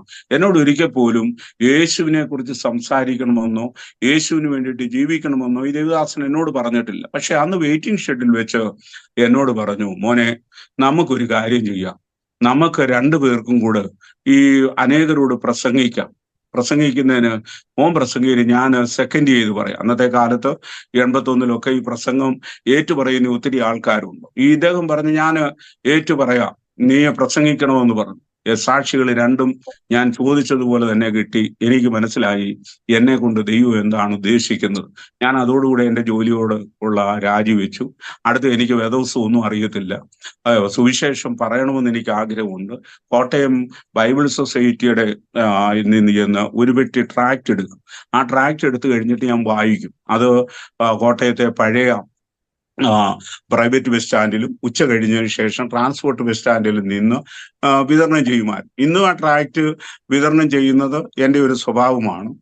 എൻ്റെ വിചാരം കോട്ടയത്ത് ബൈബിൾ സൊസൈറ്റിയിൽ നിന്ന് ഏറ്റവും കൂടുതൽ ട്രാക്റ്റുകൾ എടുക്കുന്നതിൽ ഒരാൾ ഞാനാണ്, ഈ കോവിഡിന്റെ മുമ്പ് വരെയും.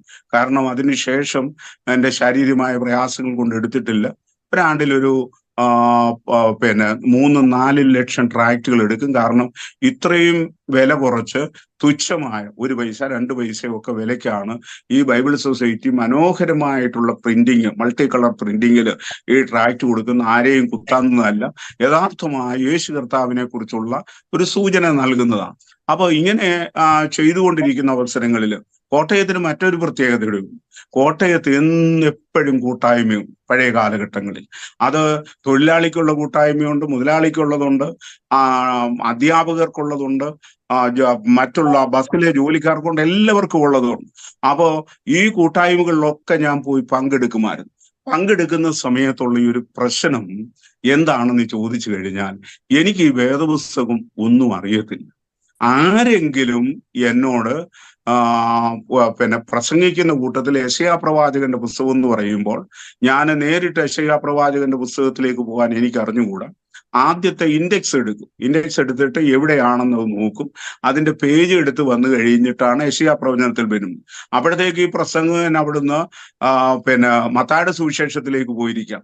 അപ്പൊ ഇത് കണ്ടു കഴിയുമ്പോൾ അടുത്തിരിക്കുന്നവരൊക്കെ ഒരു പരിഹാസ ചിരിയോടുകൂടെയാണ് ഇങ്ങനെ കടന്നു പോകുന്നത്. അപ്പോ ഇതെന്നെ ഒരുപാട് വേദനിപ്പിച്ചിട്ടുണ്ട്. വേദനിപ്പിച്ചെന്ന് പറഞ്ഞാൽ അവർ പരിഹസിക്കുന്നതോ മറ്റേതൊന്നുമല്ല. എനിക്കിത് അറിയത്തില്ലല്ലോ, ഞാൻ ഒന്നും അറിയാത്തവനും പൊട്ടനുമായിരുന്നു എന്ന് ആസാഫ് പറയുന്നത് പോലെ ആയിപ്പോയല്ലോ ഞാനെന്നുള്ള ഒരു ചിന്തയോട് ഞാൻ പല ദിവസങ്ങൾ ദൈവത്തോട് പ്രാർത്ഥിക്കാനായിട്ട് തുടങ്ങി. എനിക്ക് വേദപുസ്തകം പറയാൻ സാധിക്കണം. എനിക്ക് വേദപുസ്തകം ദൈവവചനം എൻ്റെ ഹൃദയത്തിൽ എഴുതി കിട്ടണം. അപ്പൊ ഇരിക്കുന്ന സമയത്താണ് തിരുവട്ടാർ ആർ കൃഷ്ണൻകുട്ടി, അദ്ദേഹം കരിയമ്പിലാവില് വന്നിട്ട് കരിയമ്പിലാവ് സ്കൂളില് വന്നൊരു പ്രസംഗം നടത്തി. ആ പ്രസംഗത്തിന്റെ അകത്ത് ഇന്ന് ഞാൻ ഓർക്കുന്നുണ്ട്, അദ്ദേഹം എടുത്തത് ലൂക്കോസിന്റെ സുവിശേഷം 19-ാം അധ്യായത്തിലാണ്. അവൻ എരികോവിലെത്തി കടന്നു പോകുമ്പോൾ ചുങ്കക്കാരിൽ പ്രമാണിയും ധനവാനുമായ യേശു എങ്ങനെയുള്ള പുരുഷനെന്ന് സക്കായി യേശു എങ്ങനെയുള്ള പുരുഷനെന്ന് കാണുവാൻ ആഗ്രഹിച്ചു എന്ന് പറയുന്ന വാക്യങ്ങൾ എടുത്തിട്ട് ഓരോ വാക്കിനെ കുറിച്ചും അദ്ദേഹം വിശദീകരിച്ചു. ഈ പ്രസംഗം ഇങ്ങനെ തുറന്നിരുന്ന് ഞാൻ കേട്ടു. ഞാൻ പറഞ്ഞു, എൻ്റെ ദൈവമേ, ഈ കൃഷ്ണൻകുട്ടിയേക്കാൾ അദ്ദേഹം ഹൈന്ദവത്തിന്റെ അകത്താണെന്നുള്ള ഒരു ഹൈന്ദവനായിരുന്നു എന്നുള്ളത് വേണമെങ്കിൽ പറയാം. അങ്ങനെ വേണമെന്നുണ്ടെങ്കിൽ എനിക്ക് നേരത്തെ വേദപുസ്തകത്തെ കുറിച്ച് അറിയാൻ സാധിച്ചില്ലല്ലോ എന്ന് വേണമെങ്കിൽ പറയാം. എനിക്ക് അതുമില്ലല്ലോ. ഓരോ സുവിശേഷത്തിന് വേണ്ടിയിട്ട് മറ്റും പ്രധാനമായിട്ട് നിൽക്കുന്ന എൻ്റെ വല്യപ്പച്ചനാണെന്ന് വരികിലെ പള്ളിയിലുമൊക്കെ നന്നായിട്ട് പ്രസംഗിക്കുന്ന, വേദപുസ്തകത്തിലെ വാക്യങ്ങളൊക്കെ നന്നായിട്ട് അറിയാവുന്ന, വരുന്ന സുവിശേഷ വേലക്കാരൊക്കെ താമസിക്കുന്ന ഒരു ഭവനത്തിലുള്ള ഒരാൾക്ക് വേദപുസ്തകത്തെ കുറിച്ച് അറിയത്തില്ല. ഞാൻ അന്ന് രാത്രിയിൽ കരഞ്ഞു ദൈവത്തോട് പ്രാർത്ഥിച്ചു. ഇങ്ങനെ ഇരിക്കുമ്പോൾ ഇവാഞ്ചലിക്കൽ സഭയുടെ റാന്നി സെന്റർ അന്ന് 14-15 പള്ളികളാണ്.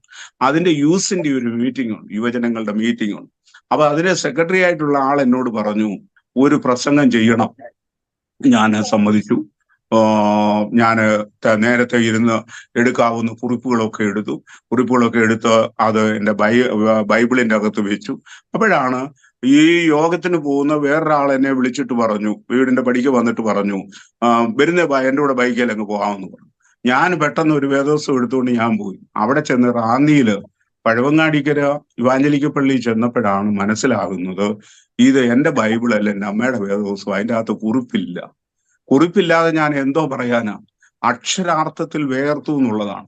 പക്ഷേ ഞാൻ പ്രസംഗിക്കാൻ എഴുന്നേറ്റ് കഴിഞ്ഞപ്പോൾ ദൈവം എന്നെ ബലപ്പെടുത്തി. ഞാൻ സംസാരിച്ചു, എല്ലാവരും വന്ന് അഭിനന്ദിച്ചു.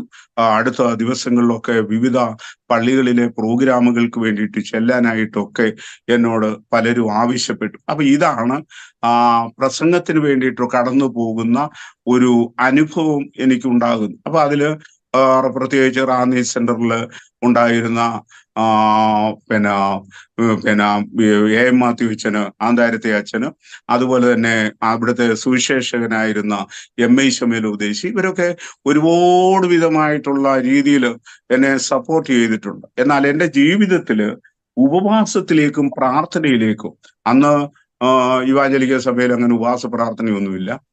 അഥവാ ഉണ്ടെങ്കിൽ തന്നെ ഒരു വെള്ളിയാഴ്ച വിധവ കൂട്ടായ്മ, പാസ്റ്റർക്ക് മനസ്സിലായി കാണും. വിധവ കൂട്ടായ്മ എന്ന് പറഞ്ഞാൽ പുരുഷന്മാരാരും കാണത്തില്ല, സ്ത്രീകൾ മാത്രം കൂടും. അങ്ങനെ പോകുന്നതാണ്. പല പള്ളികളിലും അങ്ങനെയല്ല, കൂട്ടായ്മകളിലും അങ്ങനെയല്ല, വിധവ കൂട്ടായ്മകളാ ഉള്ളത്. അപ്പോ ഇവര് വിധവ കൂട്ടായ്മ എന്ന് പറയുന്നവർക്ക് ഭർത്താവ് മരിച്ചെന്നുള്ള അർത്ഥത്തിലല്ല, ഇവര് മാത്രം കൂടുന്നത് കൊണ്ട് ഞാൻ അവർക്ക് കൊടുത്തിരിക്കുന്ന പേരാ. അപ്പോ ആ പ്രാർത്ഥനയില് കൂടും. രാവിലെ പോയി കഴിഞ്ഞതിന് ശേഷം ഉച്ചയ്ക്ക് വന്ന് രാവിലത്തെ ഉച്ചക്കത്തെയും കൂടെ കഴിച്ച് ഉപവാസമൊക്കെ തീരുന്ന ഒരു രീതിയാ ഉള്ളത്. അങ്ങനെ ഇരിക്കുമ്പോ എനിക്ക് ഒരു മകളുണ്ടായി. 1983 മൂത്തതൊരു മകനാണ്. മകൻ ഇപ്പോഴ് കർത്താവിന്റെ വേലയിൽ തന്നെയാണ്. ഉന്നതമായിട്ടുള്ള തിയോളജിക്കൽ ഡിഗ്രികളൊക്കെ എടുത്ത് ഒരു സെമിനാരി പഠിപ്പിക്കുകയും ഒക്കെ ചെയ്തുകൊണ്ടിരുന്ന ആളാണ്. എനിക്ക് അസ്വസ്ഥനായി കഴിഞ്ഞപ്പോഴാണ് അദ്ദേഹം നാട്ടിലേക്ക് വരുന്നത് തന്നെ. ഇപ്പോ എന്നെ സംരക്ഷിക്കാൻ, അതായത് അത് പറയാതിരിക്കാനായിട്ട് പറ്റത്തില്ല, വളരെ ഭംഗിയായിട്ട് ഞാൻ ആഗ്രഹിക്കുന്നതിലും നനയ്ക്കുന്നതിലും അപ്പുറമായി അദ്ദേഹം എന്നെ സംരക്ഷിച്ചു കൊണ്ടിരിക്കുന്നു എന്നുള്ളത്. എന്നെ നടക്കുന്നതിന് പ്രയാസമുള്ളപ്പോഴും മറ്റുള്ളതും എൻ്റെ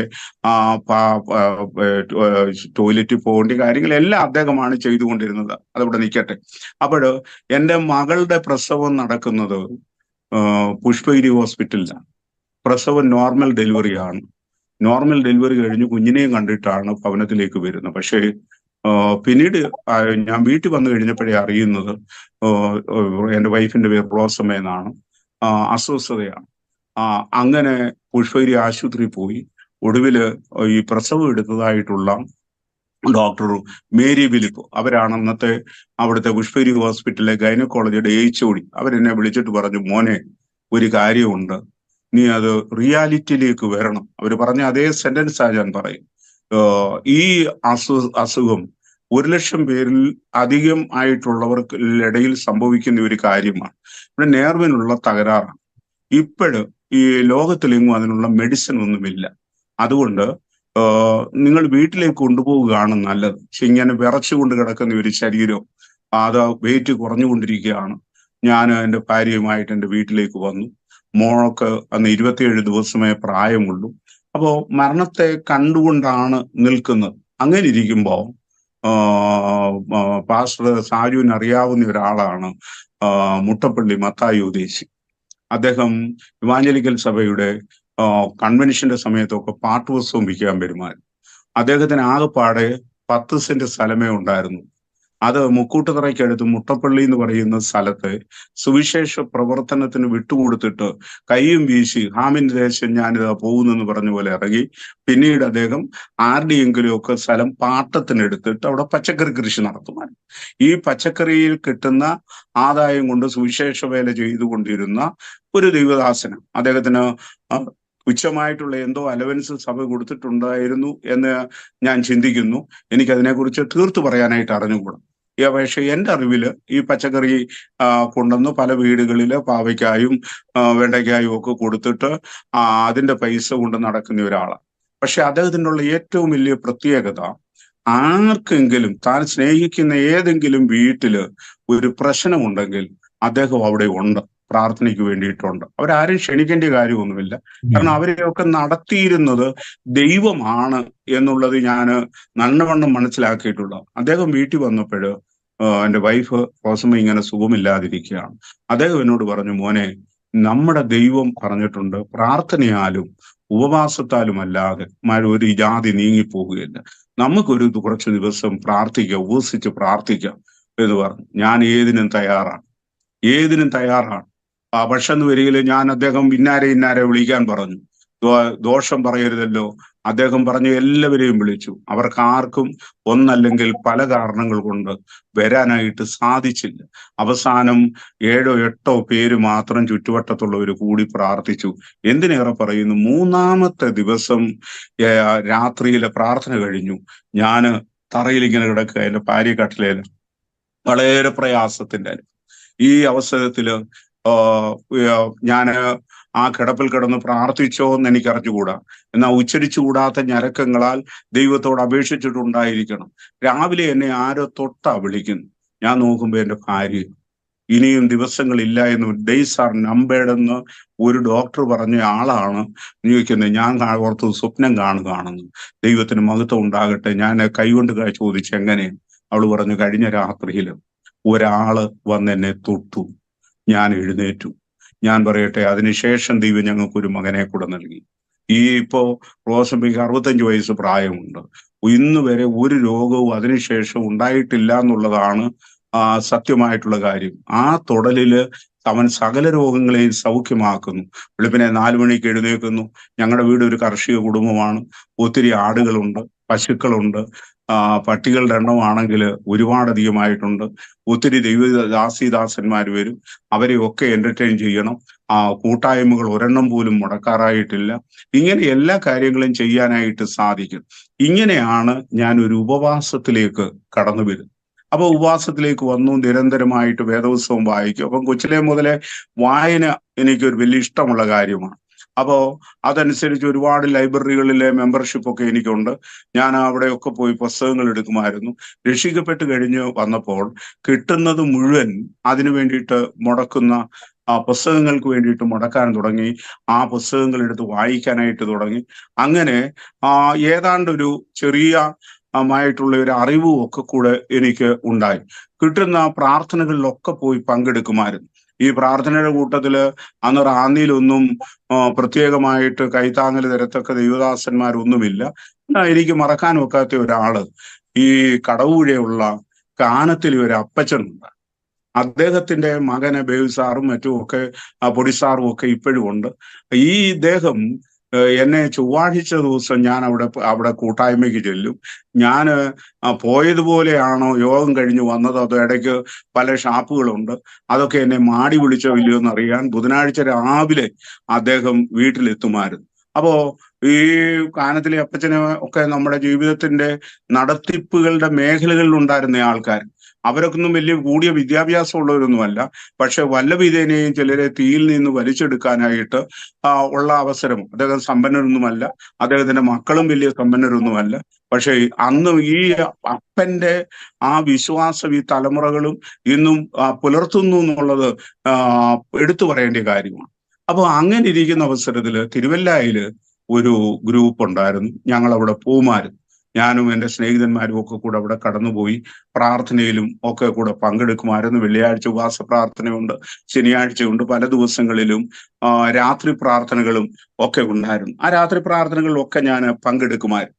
അങ്ങനെ പങ്കെടുത്തുകൊണ്ടിരിക്കുന്ന അവസരത്തിലാണ് ഇവിടെ നസ്രേത്ത് കോർപ്പറേഷൻ എന്ന് പറഞ്ഞ് ഒരു സംഘടന കോന്നിയിലുണ്ടായിരുന്നു, പൂമ്പാറ. അതൊരു മത്തായിച്ചൻ എന്ന് പറയുന്ന ഒരാൾ, അദ്ദേഹം സൗദി അറേബ്യയിലായിരുന്നു. അവിടുന്ന് ജോലി റിസൈൻ ചെയ്തിട്ട് വന്ന് സുവിശേഷ വേലയ്ക്ക് വേണ്ടിയിട്ട് വന്നതാണ്. അപ്പോൾ അദ്ദേഹത്തിന്റെ വീട്ടിൽ വെച്ചാണ് ആദ്യമായിട്ട് ഒരു മുഴുരാത്രി പ്രാർത്ഥനയിൽ ഞാൻ പങ്കുകൊള്ളുന്നു. എനിക്ക് ആ പ്രാർത്ഥന ഒരുപാട് ഇഷ്ടപ്പെട്ടു. കാരണം ആ രാത്രി പ്രാർത്ഥനയിൽ മറ്റേ ആവശ്യമില്ലാത്ത ആൾക്കാരൊന്നുമില്ല. ഒരു 9:30-10 മണിയാകുമ്പോൾ ആദ്യത്തെ പ്രസംഗം കഴിയുമ്പോൾ പോവുകയും പിന്നെ അത്യാവശ്യം പ്രാർത്ഥിക്കേണ്ടിവര് താല്പര്യമുള്ളവർ മാത്രം ഇരിക്കുകയും ചെയ്യുന്നതായിട്ടുള്ള ഒരു അനുഭവം ഉണ്ടായിരുന്നു. അപ്പൊ അങ്ങനെ മുന്നോട്ട് പോകുന്ന അവസരത്തിൽ ഞാൻ ഏറ്റവും കൂടുതൽ പ്രസംഗിക്കുന്നത് വഴിയോരങ്ങളിൽ നിന്നാണ്. അതായത് പരസ്യയോഗങ്ങളിലാണ്. ഈ പരസ്യയോഗം ഒന്നും ഗുണമില്ലെന്നൊക്കെ പറയുന്ന ആൾക്കാരുണ്ട്. പക്ഷെ എൻ്റെ അനുഭവത്തിലുള്ള 1-2 സംഭവങ്ങൾ ഞാൻ പറയാം. ഒരിക്കല് ഇവിടെ പിറവം ടൗണില് ആദ്യത്തെ ദിവസം അന്ന് നടക്കുന്ന പരസ്യയോഗത്തില് തിരുവട്ടാർ ആർ കൃഷ്ണൻകുട്ടിയാണ് പ്രസംഗിക്കുന്നത്. അപ്പോ അദ്ദേഹത്തിന്റെ പ്രസംഗമൊക്കെ കഴിഞ്ഞു. അക്ഷരാർത്ഥത്തിൽ പിറവൻ ടൗണ് നിശ്ചലമായെന്ന് പറയും. അതുപോലെ കാരണം കൃഷ്ണൻകുട്ടി സഹോദരനെ പോലെ ഒരു പരസ്യ സ്ഥലത്ത് നിസ്തുല്യനായ യേശു ക്രിസ്തുവിനെ ഉയർത്തി കാണിക്കാൻ സാധിക്കുന്ന ഒരു പ്രസംഗകൻ കേരളത്തിൽ ഉണ്ടോ എന്ന് എനിക്കറിഞ്ഞുകൂടാ. പക്ഷേ അദ്ദേഹത്തിനോടൊപ്പം ഒരുപാട് ഞാൻ സഹകരിച്ചിട്ടുണ്ട്. അടുത്ത ദിവസം ഞാനുമാണ് പ്രസംഗിക്കുന്നത്. അവിടെയും ഏതാണ്ട് തലേ ദിവസത്തേതുപോലൊക്കെ ആൾക്കാരെ കൂട്ടാനും ഞങ്ങൾക്ക് സാധിച്ചു. അനേകർ വന്ന് പേരുകൾ തന്ന് പ്രാർത്ഥിക്കാനുമായിട്ടൊക്കെ പറഞ്ഞത് ഞാൻ ഓർക്കുന്നുണ്ട്. മറ്റൊന്ന് അടിമാലിയിലാണ്. അടിമാലിയില് ടൗൺ മുഴുവനായിട്ട് 1.5 മണിക്കൂർ നേരം പിടിച്ചു നിർത്താൻ ഞങ്ങൾക്ക് സാധിച്ചു എന്നുള്ളതാണ് വാസ്തവമായിട്ടുള്ള കാര്യം. അപ്പൊ എവിടെയുണ്ടെങ്കിലും പരസ്യയോഗം എനിക്ക് ഇഷ്ടമാണ്. ആ പരസ്യയോഗ സ്ഥലത്തൂടെ പോകുന്ന വല്ലവിധേനയും ഒരാളെയെങ്കിലും തീയിൽ നിന്ന് വലിച്ചെടുപ്പാനുള്ള ആഗ്രഹം അല്ലെങ്കിൽ ആ വാഞ്ച ജീവിതത്തിന്റെ അകത്തുണ്ടായിരുന്നു. അപ്പോ ഇതില് ഞാന് ഒരിക്കൽ തിരുവല്ലയിൽ നിൽക്കുമ്പോൾ, ഇന്നത്തെ ബിലീവേഴ്സ് ചർച്ചിന്റെ ഓഫീസ് തിരുവല്ലയിലുണ്ട്. അതിന്റെ തൊട്ടടുത്തുള്ള സ്ഥലം ഇവിടെ ഞങ്ങളുടെ വീടിന്റെ അടുത്തുണ്ടായിരുന്ന ഒരു MK ശമൽ സാറിന്റെ മകന്റേതാണ്. അവിടെ വെച്ച അന്ന് ഇവിടെ കെട്ടിടങ്ങളൊന്നും തീർന്നിട്ടില്ല. മിക്കവാറും മഞ്ഞാടിയിൽ നടക്കുന്ന കൺവെൻഷനുകളൊക്കെ അവിടെയാണ് നടക്കുന്നത്. ആ നടക്കുന്ന കൺവെൻഷനുകളിൽ അവിടെ ഇവാഞ്ചലിക്കൽ ചർച്ചിന്റെ സെൻട്രൽ ഹോളിൽ വന്നതിന് ശേഷം ഞങ്ങൾ അവിടെ കേൾക്കാനായിട്ട് ചെന്നു. പക്ഷെ അകത്തിരിക്കാനുള്ള സ്ഥലമില്ല. അതുപോലെ നല്ല കൂട്ടമാണ്. സംസാരിക്കുന്നത് മേരി കോവൂരാണ്. മേരി കോവൂരിനെ സംബന്ധിച്ചിടത്തോളം വളരെ സാക്ഷ്യത്തോടുകൂടെ പ്രസംഗിക്കുന്ന ഒരു ദൈവദാസി എന്നുള്ള രീതിയിൽ ആൾക്കാർ, അത് ബന്ധക്കോസുകാർ മാത്രമല്ല മറ്റുള്ളവരും വന്ന് ഇങ്ങനെ കൂടുന്ന അവസരമാണ്. അപ്പോ ഇടയ്ക്ക് വലിയൊരു ബഹളം കേട്ടു. ബഹളം കേട്ട് കഴിഞ്ഞ ആൾക്കാരൊക്കെ എഴുന്നേക്കാൻ തുടങ്ങി. ഞാനും അവിടേക്ക് കയറി ചെന്നു. ഈ ആൾക്കാരുടെ ഇടയിൽ കൂടെ കയറി ചെന്ന് കഴിഞ്ഞപ്പോ അവിടെ ഒരു ഒരു പെങ്കൊച്ച് കിടന്ന് ഉരുളുന്നു. അപ്പോ അവര് എന്തൊക്കെയോ വന്ന് അടുത്ത് നിന്നുകൊണ്ട് ഈ കൊച്ചിന്റെ അടുത്ത് പറഞ്ഞു കഴിഞ്ഞതിന് ശേഷം പിന്നെ അത് നിശബ്ദമായി അതിനെ മാറ്റിയിട്ടു. അപ്പൊ പിന്നെ പ്രസംഗമൊന്നുമല്ല എന്റെ ശ്രദ്ധ, ഈ കൊച്ചിനെ ഇവരെങ്ങനെയാണ് കൈകാര്യം ചെയ്യുന്നത്, അതാണ് എനിക്ക് അറിയേണ്ടിയിരുന്നത്. യോഗമൊക്കെ അവസാനിച്ച് പോയി കഴിഞ്ഞപ്പോൾ ഈ സൈഡില് ആ സ്റ്റേജിന്റെ അടുത്തിരുന്ന ഈ കൊച്ചിനെ വീണ്ടും കൊണ്ടുവന്ന് ഇവര് പ്രാർത്ഥിക്കാനായിട്ട് ഇരുന്നു. പ്രാർത്ഥിക്കാനിരുന്ന് കഴിഞ്ഞപ്പോൾ പഴയതുപോലുള്ള ശബ്ദത്തോട് ഇത് വേറെ ഒരു സെക്കൻഡ് പേഴ്സണാലിറ്റി എന്ന് പറയുന്ന ദ്വിതീയ വ്യക്തിത്വത്തിന്റെ അനുഭവം കാണിക്കാൻ തുടങ്ങി. അപ്പൊ എനിക്കന്ന് ഇതിനെക്കുറിച്ച് ഒന്നും അറിഞ്ഞുകൂടാ. ഞാൻ ഉടനെ അവിടെ നിൽക്കുന്ന ആ സഹോദരനോട് ചോദിച്ചു, ഇത് എന്നാ? അദ്ദേഹം എന്നോട് ചോദിച്ചു, താൻ ഏത് കൂട്ടായ്മക്കാരൻ, ഏത് സഭയിലാണ്? അപ്പൊ ഞാൻ സഭയുടെ പേര് പറഞ്ഞു. ഉടനെ പുള്ളി അടുത്ത സെന്റൻസ് വേറെ പറഞ്ഞു. അത് ഞാനിവിടെ പറയാൻ ആഗ്രഹിക്കുന്നില്ല. അപ്പോ എനിക്കതൊന്നും മനസ്സിലായില്ല. അപ്പൊ ഞാന് ദൈവത്തോട് പ്രാർത്ഥിച്ച ഒരു കാര്യമുണ്ട്. കർത്താവേ, നിന്റെ രക്തത്താൽ കഴുകപ്പെട്ട ഒരാൾക്ക് ഇത് അർഹതയുള്ളതാണെങ്കിൽ, ഇങ്ങനെ ഒരു ശുശ്രൂഷ ഉണ്ടെങ്കിൽ അത് എനിക്കും തരണം. ഇല്ലെങ്കിൽ അങ്ങനെയുള്ളവർക്കുള്ളത് അല്ലെങ്കിൽ എനിക്ക് യാതൊരു വിരോധവുമില്ല. കുറച്ച് ദിവസങ്ങളൊക്കെ പ്രാർത്ഥിച്ചു. പിന്നീട് ആ പ്രാർത്ഥന അങ്ങ് നിന്നു. അങ്ങനെ ഇരിക്കെ എന്നെ കുമ്പഴയ്ക്കടുത്ത് ഒരു കൺവെൻഷന് വിളിച്ചു. കൺവെൻഷന് ഞാൻ ചെന്ന് കഴിഞ്ഞ് പ്രസംഗിക്കാനായിട്ട് കയറി. പ്രസംഗം തുടങ്ങിക്കഴിഞ്ഞ് ഒരു 2 മിനിറ്റെങ്കിലും എടുത്ത് കഴിഞ്ഞതിന് മുമ്പിലിരുന്ന ഒരു പെൺകൊച്ച്, ഒരു 10-12 വയസ്സ് കാണുമായിരിക്കും, അതിഭയങ്കരമായ ബഹളമുണ്ടാക്കി. നടത്തിപ്പുകാരനായിട്ടുള്ള ആ സഭയുടെ അല്ലെങ്കിൽ ആ പള്ളിയിലെ ആൾക്കാർ എൻ്റെ അടുത്ത് പറഞ്ഞു, നമുക്കങ്ങ് അവസാനിപ്പിക്കാം, ഇത് ഭയങ്കര ബഹളം. അങ്ങനെ ഇരിക്കുമ്പോൾ ആരോ ഒരാള് ഉറക്കെ ദൈവകൃപയിൽ ഞാൻ ആശ്രയിച്ചെന്നുള്ള പാട്ടുപാടി. ഈ പാട്ട് പാടുമ്പോൾ എന്നെ ആരോ പ്രേരണ ചെലുത്തുന്നത് പോലെ ഞാൻ മുന്നോട്ട് ചെന്നിട്ട് ഈ പ്രയാസം അനുഭവിക്കുന്ന ഈ കുഞ്ഞിനോട് പറഞ്ഞു, നീ ശബ്ദിക്കരുത്, യോഗത്തിന്റെ ഇടയ്ക്ക് ദൈവവചന ശുശ്രൂഷയ്ക്ക് ഒരു തടസ്സം ഉണ്ടാക്കരുതെന്ന് പറഞ്ഞു. പിന്നീട് ഇത് അനങ്ങിയിട്ടില്ല. യോഗം തീർന്നപ്പോൾ എനിക്ക് ഇവർ നന്ദി പറയുന്നതിന് മുമ്പ് എനിക്ക് അവിടുന്ന് രക്ഷപ്പെടണം. ഞാൻ എന്ത് ചെയ്യാനാ? എനിക്ക് അതിനെക്കുറിച്ച് യാതൊരു കാര്യങ്ങളും അറിയത്തില്ല. പക്ഷെ ഈ കുട്ടിയുടെ പിതാവും മറ്റു ചിലരും വന്നിട്ട് പറഞ്ഞു, ആദ്യമായിട്ടാണ് ഇങ്ങനെ ഒരു സംഭവം ഉണ്ടാകും. ഇവള് ആരോടും സംസാരിക്കത്തില്ല. ഒരു 6ാമത്തെ വയസ്സ് മുതൽ എന്തെങ്കിലും അത്യാവശ്യം 1-2 വാക്കുകളെ പറയത്തുള്ളൂ. ഇങ്ങനെ ബഹളം ഉണ്ടാക്കുന്നത് ഇതാ, അതുകൊണ്ട് പ്രാർത്ഥിച്ചിട്ടേ പോകാവുള്ളൂ എന്ന് പറഞ്ഞു. ഞാൻ പ്രാർത്ഥിക്കാൻ തുടങ്ങിയപ്പോൾ എൻ്റെ ജീവിതത്തിൽ ആദ്യമായിട്ട് ദുരാത്മാവ് ബാധിച്ച ഒരാൾക്ക് കർത്താവ് സൗഖ്യം കൊടുക്കുന്നത് അന്നാണ്. ഇന്ന് ആ പെൺകുട്ടി സൗദി അറേബ്യയില് ജോലിയായിരുന്നു. അതിനുശേഷം തിരിച്ച് നാട്ടിലെത്തി. ഇവൻ തിരുവനന്തപുരത്ത് ഒരു വീടുമൊക്കെ വാങ്ങിച്ച് അവിടെ താമസിക്കുന്നതായിട്ടാണ് ഞാൻ മനസ്സിലാക്കുന്നത്. ഞാൻ ഓർപ്പിക്കട്ടെ, ഇത് എനിക്ക് എന്നെ കൂടെ വന്നിരുന്ന ആൾക്കാരോട് ഞാൻ പറഞ്ഞു ഇങ്ങനെ ഒരു സംഭവം ഉണ്ടായത് പോലും പറയരുത്. പക്ഷെ പിന്നീട് ഞാൻ അറിയാതെ തന്നെ അനേകരെ ഇപ്രകാരമായിട്ടുള്ള ആൾക്കാരെ എൻ്റെ മുമ്പിലേക്ക് ദൈവം തമ്പുരാൻ കൊണ്ടുവന്നു. അങ്ങനെ എണ്ണിക്കഴിഞ്ഞാൽ തീരാതെ വണ്ണമുള്ള ദുരാത്മാക്കൾ ബാധിച്ചവന് അവർക്ക് സൗഖ്യം ദൈവം കൊടുക്കുന്നത് ഞാൻ കണ്ടിട്ടുണ്ട്. അപ്പോ അത് മിക്കവാറും വന്ന് മുഴുരാത്രി പ്രാർത്ഥന, അത് മുഴുരാത്രി പ്രാർത്ഥന തുടങ്ങാനുള്ള ഒരു കാരണം എൻ്റെ ഏറ്റവും അടുത്ത ഒരു സുഹൃത്താണ് അടൂരിനടുത്തുള്ള എളമ്പള്ളിൽ എന്ന് പറയുന്ന സ്ഥലത്തുള്ള ജോർജ് സാർ. ജോർജ് സാർ ഒരു മിലിറ്ററിക്കാരനായിരുന്നു. അദ്ദേഹം സുവിശേഷത്തിന് വളരെ തീഷ്ണതയുള്ള ഒരാളാണ്. തൻ്റെ സമ്പത്ത് മുഴുവൻ ചെലവഴിക്കുന്ന ഒരു വ്യക്തിത്വവും കൂടെ ആയിരുന്നു. അപ്പോൾ അദ്ദേഹവും ഞാനും കൂടെ ആലപ്പുഴ ഒരു മീറ്റിങ്ങിന് കടന്നു. മീറ്റിങ്ങിന് പോയിട്ട് ഞങ്ങൾ തിരിച്ച് തിരുവല്ലയിൽ രാവിലെ എത്താമെന്ന് പറഞ്ഞുകൊണ്ടാണ് പോയത്. പക്ഷെ ഞങ്ങൾ വന്ന വണ്ടി ഒരു മിനിറ്റ്, അതായത് ഈ സംഭവങ്ങൾ പറയുമ്പോൾ ആ വർഷം കൂടെ ഒന്ന് പറയുവാണെങ്കിൽ നല്ലതായിരിക്കും. ഇപ്പം ഒരുപാട് കാര്യങ്ങൾ ചോദിക്കാനുണ്ട്. ഒരു മിനിറ്റ്, ഒരുപാട് കാര്യങ്ങൾ ചോദിക്കാനുണ്ട്. അപ്പൊ ഞാൻ സാർ ഇങ്ങനെ ഫ്ലോ ആയിട്ട് പറയുന്നത് കൊണ്ടും സാറിന്റെ ഒരു ചോദിച്ചു ഞാനിത് അതായത് ആദ്യത്തെ സംഭവം ഞാൻ പറഞ്ഞല്ലോ, ഞാൻ 1981 രക്ഷിക്കപ്പെടുന്നത്. 86 ഈ ആദ്യത്തെ ഈ അന്ധകാര ശക്തി വിട്ടുപോകുന്നത്. എൻ്റെ ഭാര്യയ്ക്ക് സൗഖ്യം കിട്ടുന്നത് 83 83 ദൈവം അവളെ സന്ദർശിക്കുന്നതും ഈ ഉപവാസത്തിന്റെ പ്രത്യേകത ഞങ്ങൾ മനസ്സിലാക്കുകയൊക്കെ ചെയ്യുന്നത് ആ സമയത്താണ്. അപ്പോ പിന്നീട് ഈ ജോർജ് സാറും ഞാനും കൂടെ പോകുന്നത് 1987 അപ്പോൾ ആലപ്പുഴ പോയിട്ട് തിരിച്ചു വരുമ്പോൾ ഒരു സ്ഥലം അവിടെ വന്ന് വണ്ടി കേടായി. അവിടെ ഞായറാഴ്ച ആരാധന ഇല്ലാതിരിക്കുന്ന എങ്ങനെയാ? അങ്ങനെ സാറും ഞാനും കൂടെ അടുത്തുള്ള ഒരു ആരാധനാലയത്തിൽ പോയി. അവിടെ 10-14 വയസ്സ് പ്രായമുള്ള ഒരു കൊച്ചനാണ് ആരാധന ലീഡ് ചെയ്യുന്നത്. വേറെ പ്രായമുള്ളവരുണ്ടെങ്കിലും അവരൊക്കെ ഈ ആട്ടുകല്ലിന് കാറ്റ് പിടിച്ച പോലെ ഇരിക്കുക. അവർക്ക് ഇതൊന്നും ഒരു വിഷയമല്ല. ഇത് കഴിഞ്ഞ് അവിടുന്ന് ഇറങ്ങിക്കഴിഞ്ഞപ്പോ ജോർജ് സാർ എന്നോട് പറഞ്ഞു, ഇത് ഭയങ്കര സങ്കടകരമായിട്ടുള്ള ഒരു കാര്യമാണ്. അതായത് ആരാധനാലയങ്ങള് ഇങ്ങനെ ആരാധന നടക്കാതെ നിഷ്ക്രിയമായി പോകുന്ന ദൈവമക്കള് അതിന്റെ ശുശ്രൂഷയ്ക്കായിട്ട് എഴുന്നേൽക്കാത്തത് വലിയ സങ്കടമാണ്. നമ്മൾക്ക് അതിനെന്ത് ചെയ്യണം? ഞാൻ പറഞ്ഞു, സാറേ നമുക്ക് പ്രാർത്ഥിക്കാം. ഈ പ്രാർത്ഥിക്കാമെന്ന് പറഞ്ഞു പല ദിവസങ്ങളും സാറ് ഇങ്ങനെ പ്രേയറിനെ എന്നോട് ചോദിക്കും. അദ്ദേഹം തിരുവല്ലയിൽ നിന്ന് ഇവാഞ്ചലിക്കൽ ചർച്ചിലെ സൺഡേ സ്കൂൾ ബോർഡിന്റെ അസിസ്റ്റന്റ് സെക്രട്ടറി ആണ്. അവിടെ വരുന്ന സമയത്തൊക്കെ അദ്ദേഹം വളരെ ദുരിതം അനുഭവിച്ചാ വരുന്നത്. അന്ന് എളമ്പള്ളിക്കൊന്നും ബസ്സൊന്നുമില്ല.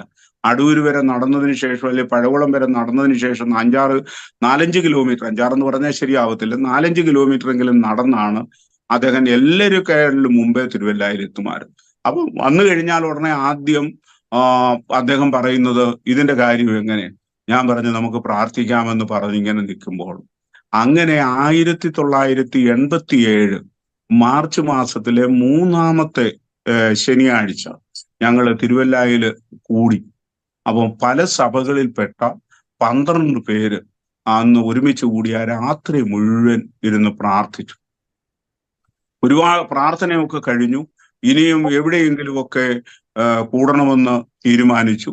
അപ്പോ ഒരു 3 ദിവസം ഒരു എവിടെ വെച്ചെങ്കിലും ആട്ടെന്ന് പറഞ്ഞു കൂടി വന്ന് ഒരു ഉപവാസം നടത്താമെന്ന് പറഞ്ഞു. പക്ഷെ എന്തിനേറെ പറയുന്നു, ആ 87 തന്നെ ഈ 3 ദിവസം പ്രാർത്ഥന തിരുവല്ലയിൽ ഇവാഞ്ചലിക്കൽ ചർച്ചിന്റെ സെൻട്രൽ ഹോളായി എടുത്തത്. ആ സെൻട്രൽ ഹോളിന്റെ അകത്ത് കാശ്മീർ ഇവാഞ്ചലിക്കൽ ഫെലോഷിപ്പിലെ ക്രിസ്റ്റിമാമ പാസ്റ്റർ പി എ തോമസിന്റെ ഭാര്യ, ജോർജ് സാറ്, ഞങ്ങൾ 3 പേരെ പങ്കെടുത്തുള്ളൂ.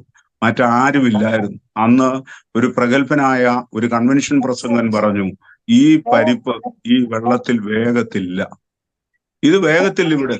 അതുകൊണ്ട് നിങ്ങൾ വേറെ വല്ല പണിയും പോയി നോക്ക്. നിങ്ങൾ കുടല് കാഞ്ഞിരുന്നു കഴിഞ്ഞാൽ അതിൻ്റെ അകത്ത് ദൈവം പ്രസാദിക്കുമെന്ന് ഞങ്ങളൊന്നുമില്ല. ഞങ്ങളെ വർഷങ്ങളായിട്ട് സുവിശേഷ വേലയിലുള്ളവരാണ്. അതുകൊണ്ട് ഞങ്ങളൊക്കെ ഇതൊന്നും അറിയത്തില്ല എന്ന് പറഞ്ഞു. ഞങ്ങൾക്ക് അതിനെ കുറിച്ച് മനസ്സിലാകുന്നില്ല എന്ന് പറഞ്ഞു. അതിന് മറുപടി ഒന്നും പറയാൻ നമുക്ക് കൈവശമില്ല, നമ്മുടെ ഗ്രൂപ്പിന്റെ അകത്തില്ല. ഞങ്ങൾ അത് ഇങ്ങനെ പ്രാർത്ഥിക്കാനായിട്ട് തുടങ്ങി. പക്ഷേ പല സ്ഥാനങ്ങളിലും പലർക്കും വേണ്ടിയിട്ട് പ്രാർത്ഥിച്ചു. അതൊക്കെ വിടുതലായി തീർന്നു. വിടുതലായി തീർന്ന് ബന്ധനങ്ങൾ കൂടെ കടന്നു പോകുന്നവർ, അതായത് ഇന്ന് ഞാൻ ഓർക്കുന്നുണ്ട്, പന്തളത്തിനടുത്ത് ഒരു സ്ഥലം ഉണ്ട്, മുടിയൂർക്കോണം എന്നും പറഞ്ഞു. അവിടെ ഞങ്ങൾ ഭവന സന്ദർശനം നടത്തുമ്പോൾ 25 വർഷമായിട്ട് ചങ്ങലയിൽ കിടന്ന ഒരു മനുഷ്യനുണ്ട്, കുട്ടപ്പൻ എന്നാണ് പേര്. അയാള് ആരെയും ഉപദ്രവിക്കത്തില്ല, പക്ഷേ കാണാൻ ചെന്നാൽ മലം വാരി എറിയുമായിരുന്നു. വെച്ചാ ഒരു മുറിയിൽ മാത്രം ഇങ്ങനെ ഇട്ടിരിക്കുന്നു. ആദ്യമായിട്ടാണ് ഞങ്ങൾ ആ വീട്ടിൽ ചെന്ന് കയറുമ്പോൾ അവരുടെ ഈ ഗതികേട് മനസ്സിലാക്കി അവിടെ ഇരുന്ന് പ്രാർത്ഥിച്ചു. അവിടെ വെച്ച് ഈ കുട്ടപ്പന്റെ കാലിൽ നിന്ന് ഈ ചങ്ങലയടിച്ചു. പിന്നീട് കാണുന്നത് അവിടെ റെജി എന്ന് പറയുന്ന ഒരാളുണ്ട്. അന്ന് അവിടെ പ്രവർത്തിക്കുന്നത് ഷിബുകുമാർ എന്ന് പറയുന്ന ഇവാഞ്ചലിക്കൽ സഭയിലെ ഒരു ഉപദേശിയാണ്. അദ്ദേഹം ഉണ്ട്. ആ കൂട്ടായ്മയിലേക്ക് ഈ കുട്ടപ്പൻ വന്നിരുന്ന് കൈയടിച്ച് പാടുന്നത് കണ്ടു കഴിഞ്ഞപ്പോൾ എത്രയോ പേര് ഇതുപോലെ ബന്ധനത്തിൽ ഇരിക്കുന്നുണ്ട് എന്നുള്ളത് ദൈവം കൊടുത്ത വിടുതലിനെ കുറിച്ച് ഓർത്ത് സന്തോഷിപ്പാനിടയായി. എടുത്തു പറയാൻ സാധിക്കുന്ന ഒരു ആയിരക്കണക്കിന് സംഭവങ്ങൾ നടന്നിട്ടുണ്ട്. പക്ഷേ അതൊന്നും ഞങ്ങളുടേതാണെന്ന്, അല്ലെങ്കിൽ എൻ്റെ ആണെന്ന് എനിക്ക് തോന്നിയിട്ടില്ല. കാരണം സൗഖ്യം കൊടുക്കുന്നത് കർത്താവല്ലേ, അവന്റെ കരവല്ലേ നീട്ടപ്പെട്ടിട്ടുള്ളത്. നമ്മളുടെ മുഖം കണ്ടതുകൊണ്ട് ദൈവം പ്രവർത്തിച്ചു എന്നുള്ളതാണ് പ്രധാനമായിട്ടുള്ള ഒരു കാര്യം. അങ്ങനെ ഇരിക്കുന്ന അവസരത്തിലാണ് എനിക്ക് പല ബൈബിൾ സ്കൂളുകളിലൊക്കെ പഠിപ്പിക്കാനായിട്ട് ഇടയായത്. അപ്പോൾ അതില് ആണ് അന്ന് പാസ്റ്ററെയൊക്കെ ഞാൻ പഠിപ്പിക്കാനായിട്ട് ആദ്യം പിന്നെ റോമാലേഖനം, അത് ഒരുപാട് തിരക്കുകളാണ് എനിക്കുള്ളത്. മിഷൻ ടൂറിന്റെ ചുമതലയുണ്ട്. അതുകൂടാതെ തന്നെ ഒരു പ്രസ് ഉണ്ട്. ആ പ്രസിന്റെ, എൻ്റെ അല്ല പ്രസ്, സഭയുടേതാണ്. ആ പ്രസിന്റെ മാനേജർ എന്നുള്ള രീതിയിൽ, പിന്നെ സഭയുടെ ഒരു മാഗസിൻ സുവിശേഷ പ്രകാശിനി ഈ അടുത്ത സമയം വരെ ഞാൻ അതിന്റെ പിന്നെ ചീഫ് എഡിറ്റർ ആയിട്ടിരുന്നു. ആദ്യം എഡിറ്ററായിരുന്നു. പിന്നീട് അത് ഒക്കെ എൻ്റെ ജീവിതത്തിൽ ഒത്തിരി എന്നെ ശക്തീകരിച്ചിട്ടുള്ളതാണ്. ഈ എഡിറ്റോറിയൽ എഴുതാനും മറ്റേനുമുള്ള കാര്യങ്ങളിലേക്കൊക്കെ കടന്നു പോകുവാനായിട്ടിടയായി. ഇനിയും ഞാൻ വേഗത്തിൽ മുന്നോട്ട് പോകണമല്ലോ. 1992 എൻ്റെ കൂടെ പ്രവർത്തിച്ചതിൽ ഒരാളാണ് മത്തായി തെക്കേട്. അദ്ദേഹം യാക്കോബായ സഭയിലെ ഒരച്ഛനായിരുന്നു. കുന്നുമേലച്ഛൻ്റെ കൂടെ ഒക്കെ അവർ നിന്നതിന് ശേഷം പെന്തക്കോസ്റ്റൽ വിശ്വാസം സ്വീകരിച്ചിട്ടുള്ള കൂട്ടത്തിലാണ്. അതിന്റെ ഫലമായിട്ട് ഈ മത്തായി തെക്കേടൻ തുടങ്ങിയ അച്ഛന്മാരെ ഈ സഭ മാറ്റി നിർത്തി. അതില് കുന്നുമേലച്ഛനെയൊക്കെ മുടക്കി, സാജുവച്ഛനെയൊക്കെ മുടക്കി. അതില് ഈ മത്തായി തെക്കേടം എന്ന് പറയുന്ന അച്ഛൻ അദ്ദേഹത്തെ മാറ്റി നിർത്തി. അദ്ദേഹത്തെ ഒരു ദിവസം ഒരു പരസ്യ യോഗത്തില് മൂവാറ്റുപുഴ നിന്ന് ഞാൻ പ്രസംഗിക്കുമ്പോൾ അവിടുന്ന് അന്ന് അവിടുത്തെ ബിഷപ്പായിരുന്ന തോമസ് മാർ അത്താനേഷ്യസ് എന്നെ ഒരു ചെമ്മാച്ചനെ വിട്ടിട്ട് വിളിപ്പിച്ചു. എന്നോട് അദ്ദേഹം വളരെ സ്നേഹമായിട്ട് കാര്യങ്ങളൊക്കെ തിരക്കി. എന്നോട് പറഞ്ഞു, ഞങ്ങളുടെ പള്ളികളിൽ ഇങ്ങനെ പ്രസംഗിക്കാമെന്നുണ്ടെങ്കിൽ നല്ലതായിരുന്നു എന്ന് പറഞ്ഞു. ഞാൻ പറഞ്ഞു, വീണ കിട്ടിയ അവസരമെന്ന് കണ്ട് ഞാൻ പറഞ്ഞു, തെക്കേടത്തച്ഛൻ ഇന്നതുപോലെ ഉണ്ടല്ലോ, നിങ്ങളുടെ കൂട്ടത്തിൽ പെട്ടതല്ലേ. അങ്ങനെ തെക്കേടത്തച്ഛന് ഒരു അവസരം കൂടെ ഈ ബിഷപ്പ് കൊടുത്തു. അങ്ങനെ കണ്ട് കത്തിപ്പാറത്തടം എന്ന് പറയുന്ന സ്ഥലത്ത്, ചേലച്ചൂടിനടുത്തുള്ള കത്തിപ്പാറത്തടത്തില് അവിടെ ഉള്ള ഒരു ചെറിയ പള്ളിയാണ്. ഒരു കഷ്ടിച്ച ഒരു 40 അടി നീളമേ ഉള്ളൂ. ആ പള്ളിയില് ഈ അച്ഛനെ നിയമിച്ചു. അങ്ങനെ ആരും ആ പള്ളിയിൽ അങ്ങനെ വരാറില്ല. അവിടെ ഇരുന്നിട്ടുള്ള 1-2 അച്ഛന്മാര് സുവിശേഷ പ്രവർത്തനത്തിൽ നിന്നേ പോയി. ഒരു ചെമ്മാച്ചൻ വന്നിട്ട് ആത്മഹത്യ ചെയ്തു എന്നൊക്കെയാണ് അവിടുത്തെ ആൾക്കാർ പറയുന്നു. ഏതായാലും ഈ മത്തായി തെക്കേടം എന്ന് പറയുന്ന ഈ പട്ടക്കാരനോട് നിന്നപ്പോൾ മർത്തമറിയം സമാജം നടത്തിക്കൊണ്ടിരുന്ന വെള്ളിയാഴ്ച പ്രാർത്ഥന ഞങ്ങൾ ഏറ്റെടുത്തു. ഞാനിവിടെ റാന്നിയിൽ നിന്ന് പോകുമായിരുന്നു. പോയി കഴിഞ്ഞിട്ട് എല്ലാ വെള്ളിയാഴ്ചകളിലും അവിടെ ചെന്ന് ഈ പ്രാർത്ഥനയിൽ വേണ്ടുന്ന നേതൃത്വം കൊടുക്കുകയും പ്രസംഗിക്കുകയും ഒക്കെ ചെയ്യുമായിരുന്നു. ഒരുപാട് ആൾക്കാർ ഹൈറേഞ്ചിലെ എല്ലാ വഴികളും കത്തിപ്പാറത്തടത്തിലേക്ക് എന്ന് പറയുന്നത് അക്ഷരാർത്ഥത്തിൽ ശരിയായിട്ട് ഈ പള്ളിയിലേക്ക് വരുമായിരുന്നു. വെളിയിലെ പന്തലും ഒക്കെ ഇട്ടിട്ട് ആൾക്കാർ കടന്നു വരുവാനായിട്ടിടയും. അങ്ങനെ ഇരിക്കുമ്പോഴാണ് ആ പള്ളിയിൽ ഏറ്റവും മുമ്പിൽ വന്ന് ഒരു ക്രിസ്തീയ വിശ്വാസിയുടെ കൂട്ടല്ല, അല്ലാതുള്ള ഒരു ഹൈന്ദവ രീതിയിൽ കരങ്ങൾ കൂപ്പി പിടിച്ചുകൊണ്ട് പ്രാർത്ഥിക്കുന്ന ഒരാളെ കണ്ടത്. ഞാന് ചോദിച്ചു ഇതാരാ. ഉടനെ അവിടെ ഉണ്ടായിരുന്ന ജോർജേട്ടൻ, അദ്ദേഹം അത് പള്ളിയുടെ ട്രസ്റ്റിയാണ്, അദ്ദേഹം എന്നോട് പറഞ്ഞു ഇത് നക്സലൈറ്റ് സ്റ്റീഫന്റെ ഭാര്യയാണ്. അപ്പൊ 2 സ്റ്റീഫന്മാരുണ്ട്. എനിക്ക് നക്സലിസത്തെ കുറിച്ചൊക്കെ നന്നായിട്ട് ഞാൻ മനസ്സിലാക്കിയിട്ടുള്ള ഒരാളാണ്. അപ്പൊ ഞാൻ ചോദിച്ചു ഏത് സ്റ്റീവൻ? അദ്ദേഹം പറഞ്ഞു വെള്ളത്തുവൽ സ്റ്റീവന്റെ ഭാര്യയാണ് എന്ന് പറഞ്ഞു. ഏതായാലും സ്റ്റീവന്റെ രക്ഷയുടെ അനുഭവത്തിലേക്ക് വരാൻ കാരണക്കാരൻ ഞാനല്ല, അത് മത്തായി അച്ഛനാണ് ഈ സ്റ്റീവന്റെ വീട്ടിൽ ചെന്ന് സുവിശേഷം പറയുന്നതും സ്റ്റീവനെ വിളിച്ചുകൊണ്ട് പ്രാർത്ഥനയ്ക്ക് കടന്നു വരുന്നതും. അവിടെ നടന്ന 3 ദിവസത്തെ ഉപവാസ പ്രാർത്ഥനയിൽ സ്റ്റീവന്റെ കാലിൽ ആഴത്തിലുള്ള ഒരു മുറിവുണ്ടായി. അത് അന്ന് സന്ധ്യ ആയപ്പോഴത്തേക്ക് ആ മുറിവ് കരിഞ്ഞു, അല്ലെങ്കിൽ അതിന് പോള വന്നു. ഇതൊക്കെയാണ്, ഇങ്ങനെയുള്ള ചില കാര്യങ്ങളാണ് ഈ സ്റ്റീഫനെ ദൈവഭാഗത്ത് അല്ലെങ്കിൽ യേശു ഉണ്ട് എന്ന് കൊണ്ടുവരാനായിട്ടുള്ള കാരണം. അതിൽ പ്രധാനമായിട്ടുള്ളത് അദ്ദേഹം യോഹന്നാന്റെ ലേഖനം വായിച്ചു, അതായത് സ്നേഹത്തെ കുറിച്ചുള്ളത്. ആ സ്നേഹിക്കുന്ന യേശു, അതുവരെ സ്റ്റീവൻ അറിയാവുന്നത് കൊല്ലുന്നതിനെയാണ്, എല്ലാം കൊന്നിട്ട് എതിരായിട്ട് നിൽക്കുന്നതിനെ എല്ലാത്തിനെയും വെട്ടിക്കളഞ്ഞ്, എന്റെ ഭാഷയിൽ പറഞ്ഞാൽ തീ വാരി തിന്ന് തീ വാരി തുപ്പി തീയുടെ മധ്യത്തിൽ കൂടെ അനേക കുടുംബങ്ങളെ തടത്തി, അനേക സ്ത്രീകളെ വിധവമാരാക്കി, അനേകം കുഞ്ഞുങ്ങൾക്ക് പിതാക്കന്മാരില്ലാതാക്കുന്ന ഓൻ്റെ അകത്തൊക്കെ ആനന്ദം കണ്ടുകൊണ്ടിരുന്ന ഒരനുഭവം. പക്ഷെ അതിൽ നിന്ന് വ്യത്യസ്തമാണ് വേദപുസ്തകം അദ്ദേഹത്തോട് പറയുന്നത്, സ്നേഹിക്കുന്ന യേശുവിനെ സ്റ്റീഫൻ യേശു കർത്താവിനെ കണ്ടെത്താനായിട്ട് ഇടയായത് അങ്ങനെയാണ്. അപ്പോ അതിനുശേഷം പിന്നീട് സ്റ്റീവന് എൻ്റെ കൂടെ ഒരുപാട് സ്ഥലങ്ങളിൽ സഞ്ചരിച്ചു. കോട്ടയത്ത് തിരുനക്കര മൈതാനത്ത് 1992 ഡിസംബർ മാസം 10-ാം തീയതി, ആ 10-ാം തീയതി തിരുനക്കര മൈതാനത്ത് ഒരു ചെറിയ മീറ്റിംഗ് ആയിട്ടാണ് ക്രമീകരിച്ചത്. പക്ഷേ ആ മൈതാനം നിറഞ്ഞും പുറത്തും കൂടെ ആൾക്കാര് പറഞ്ഞു കേട്ട് കോട്ടയത്ത് കൂടുവാനായിട്ട് ഇടയായി. അതിനുശേഷം ഡൽഹിയില് പോയതായിട്ടുള്ള സന്ദർഭം, ഗൾഫില് ദുബൈയില് പോയി കഴിഞ്ഞതായിട്ടുള്ള സന്ദർഭത്തില് അവിടുത്തെ ട്രിനിറ്റി ചർച്ചിന്റെ വിശാലമായിട്ടുള്ള ഗ്രൗണ്ട് മുഴുവൻ ഇതുപോലെ ഒരു ആൾക്കൂട്ടം ഉണ്ടായിട്ടുള്ള ഒരുപാട് സ്ഥലങ്ങളിൽ ഈ ഇദ്ദേഹം ദൈവത്തെ കണ്ടെത്തിയതിന്റെ അനുഭവങ്ങൾ പറയുവാനായിട്ടിടയായി.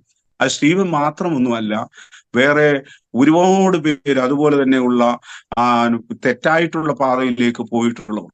ഇന്ന് റാന്നി വന്നു കഴിഞ്ഞാൽ തന്നെ ഒരുപാട് അധികമായിട്ടുള്ള ആൾക്കാർ മദ്യത്തിന്റെ ആസക്തിയിൽ കൂടെ പോയി തങ്ങളുടെ കുടുംബസ്വത്തും മറ്റുമൊക്കെ നഷ്ടപ്പെടുത്തിയിട്ടുള്ള ഒത്തിരി ആൾക്കാരുണ്ട്. അവരൊക്കെ തിരിഞ്ഞു വരാൻ ഇവിടുത്തെ പ്രാർത്ഥന കൂട്ടം ഇടയായിട്ടുണ്ട്. ഞാൻ പറഞ്ഞല്ലോ തിരുവല്ലയിലാ കൂടിക്കൊണ്ടുവരുന്നത്. എന്നാൽ എല്ലായിടത്തും അസൂയയുണ്ട്. ആ അസൂയ ഈ രാത്രി പ്രാർത്ഥനയോട് ഉണ്ടായി എന്നുള്ളത് സങ്കടകരമായിട്ടുള്ള ഒരു കാര്യം. അങ്ങനെ 92 ഞങ്ങളൊരു 21 ദിവസത്തെ പ്രാർത്ഥന എന്നുള്ള ഒരു ക്രമീകരണം ചെയ്തു. ആ പ്രാർത്ഥനയ്ക്ക് പക്ഷേ തിരുവല്ലയിലെ ഹോള്, സെൻട്രൽ ഇവാഞ്ചലിക്കൽ ചർച്ചിന്റെ സെൻട്രൽ ഹോള് തന്നില്ല എന്ന് പറഞ്ഞു കഴിഞ്ഞാൽ അത് അർത്ഥസത്യമാണ്. ഇടയ്ക്കിടയ്ക്ക് അവർ പല കല്യാണത്തിനും മറ്റും കൊടുക്കാൻ തുടങ്ങി. അപ്പോൾ മീറ്റിംഗ് നടക്കത്തില്ലല്ലോ. അങ്ങനെയാണ് പെട്ടെന്ന് ഇവിടെ സ്നേഹപുരത്തേക്ക് വരുവാനായിട്ടിടയായി. സ്നേഹപുരത്ത് ആദ്യത്തെ ഹോൾ എന്ന് പറയുന്നത് എൻ്റെ പിതാവിന്റെ ലോറിയൊക്കെ ഉള്ളത്, അല്ലെങ്കിൽ ഞങ്ങളുടെ ലോറികളൊക്കെ വന്നു കഴിഞ്ഞിട്ട് ടെസ്റ്റിങ്ങിന് വേണ്ടി പണിക്കൊക്കെ ഇടുന്ന ഒരു 2-3 ലോറി കയറ്റി ഇടാൻ സാധിക്കുന്ന ഒരു ഹോൾ ഉണ്ടായിരുന്നു. അത് പെട്ടെന്നൊക്കെ ഞങ്ങളൊരു അഡ്ജസ്റ്റ്മെന്റ് ഒക്കെ നടത്തി അവിടെ വെച്ചാണ് ആദ്യമായിട്ട് പ്രാർത്ഥന തുടങ്ങുന്നത്. അപ്പൊ ആ പ്രാർത്ഥനയൊക്കെ കഴിഞ്ഞപ്പോൾ 21 ദിവസം കഴിഞ്ഞപ്പം വരുന്നവരൊക്കെ പറഞ്ഞു, നമുക്ക് ഒരു ദിവസമെങ്കിലും ആഴ്ചയിൽ ഒന്ന് കൂടി വരാൻ ഒരു സംവിധാനം ഉണ്ടാക്കണം. അങ്ങനെ ആ പ്രാർത്ഥന ഇവിടെ തുടങ്ങി.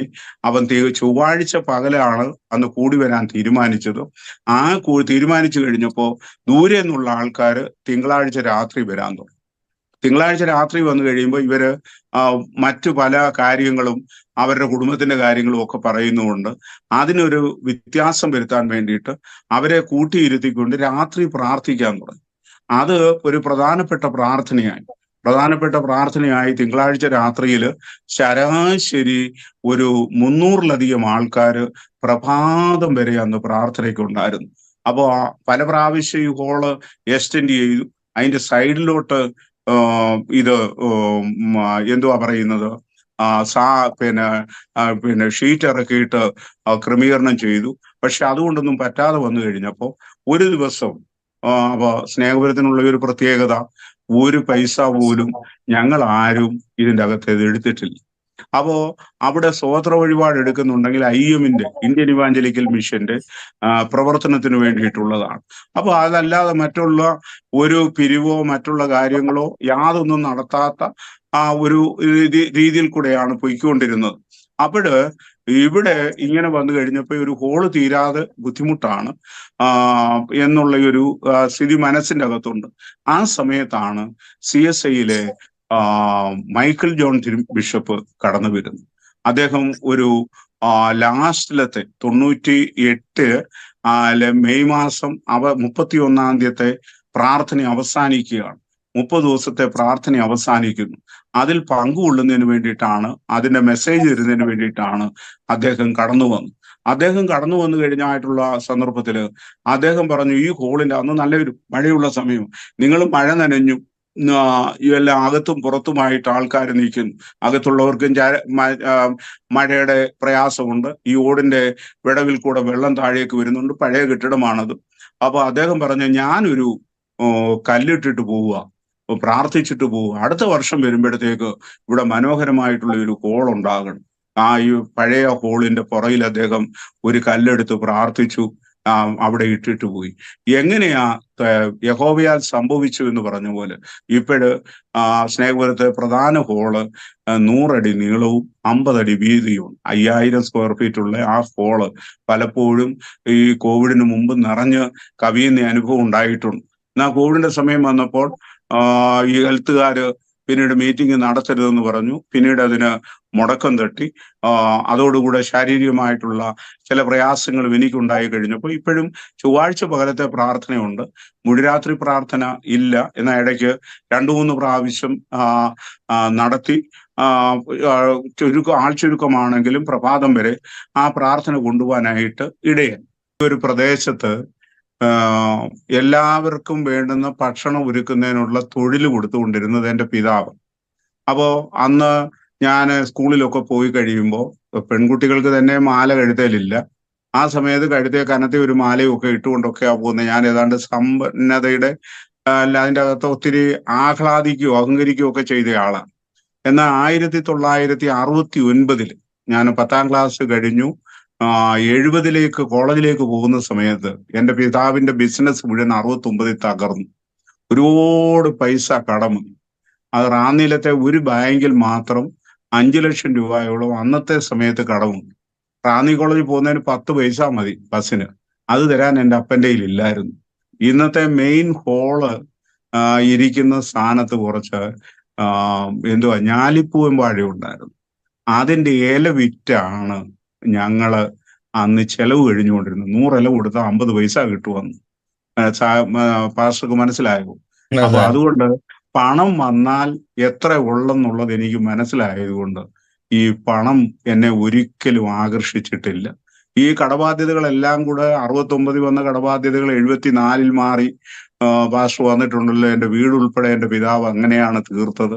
പിന്നീട് ഒരു ഫ്ലീറ്റ് ഓഫ് ലോറികൾ, ഒത്തിരി വണ്ടികളും മറ്റുള്ള കാര്യങ്ങളും എല്ലാം ഉണ്ടായി. പക്ഷെ ഇത് ഇത്രേ ഉള്ളൂ എന്നുള്ളത് ഞാൻ മനസ്സിലാക്കി.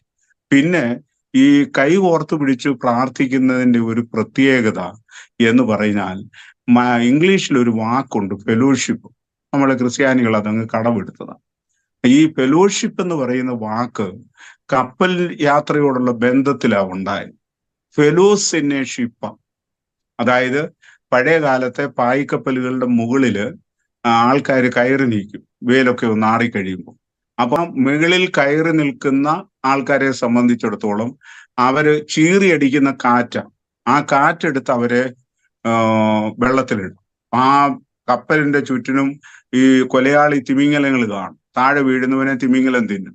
അപ്പൊ അത് സംഭവിക്കാതിരിക്കാൻ പരസ്പരം കരങ്ങൾ ഇങ്ങനെ കോർത്തു പിടിച്ച് നിൽക്കും. ആ കോർത്തു പിടിച്ച് നിൽക്കുന്ന ഗ്രൂപ്പിനെയാണ് ഫെലോസിനേഷിപ്പ് എന്ന് പറയുന്നത്. കൂട്ടായ്മയും അത് തന്നെയാണ്. പത്രോസ് ആയപ്പോൾ സഭ ശ്രദ്ധയോടുകൂടെ പ്രാർത്ഥിച്ചു എന്ന് പറയുന്ന ഇതാ, ഒരു മനസ്സോടുകൂടെ പ്രാർത്ഥിക്കുക. ആ പ്രാർത്ഥന അല്ലാതെ ഇന്ന് വരെ എൻ്റെ പ്രാർത്ഥന കൊണ്ട് മാത്രം ആർക്കെങ്കിലും ഒരു വിടുതൽ കിട്ടിയെന്ന് എനിക്ക് വിശ്വാസമില്ല. അവിടെ കൂടി വന്നിരുന്ന് പ്രാർത്ഥിക്കുന്ന ചെറുതോ വലുതോ ആയിട്ടുള്ള ആൾക്കാർ ഒരു മനസ്സോടെ പ്രാർത്ഥിക്കും. ഒറ്റ മനസ്സോടെ പ്രാർത്ഥിക്കുമ്പോഴാണ് കിട്ടുന്നത്.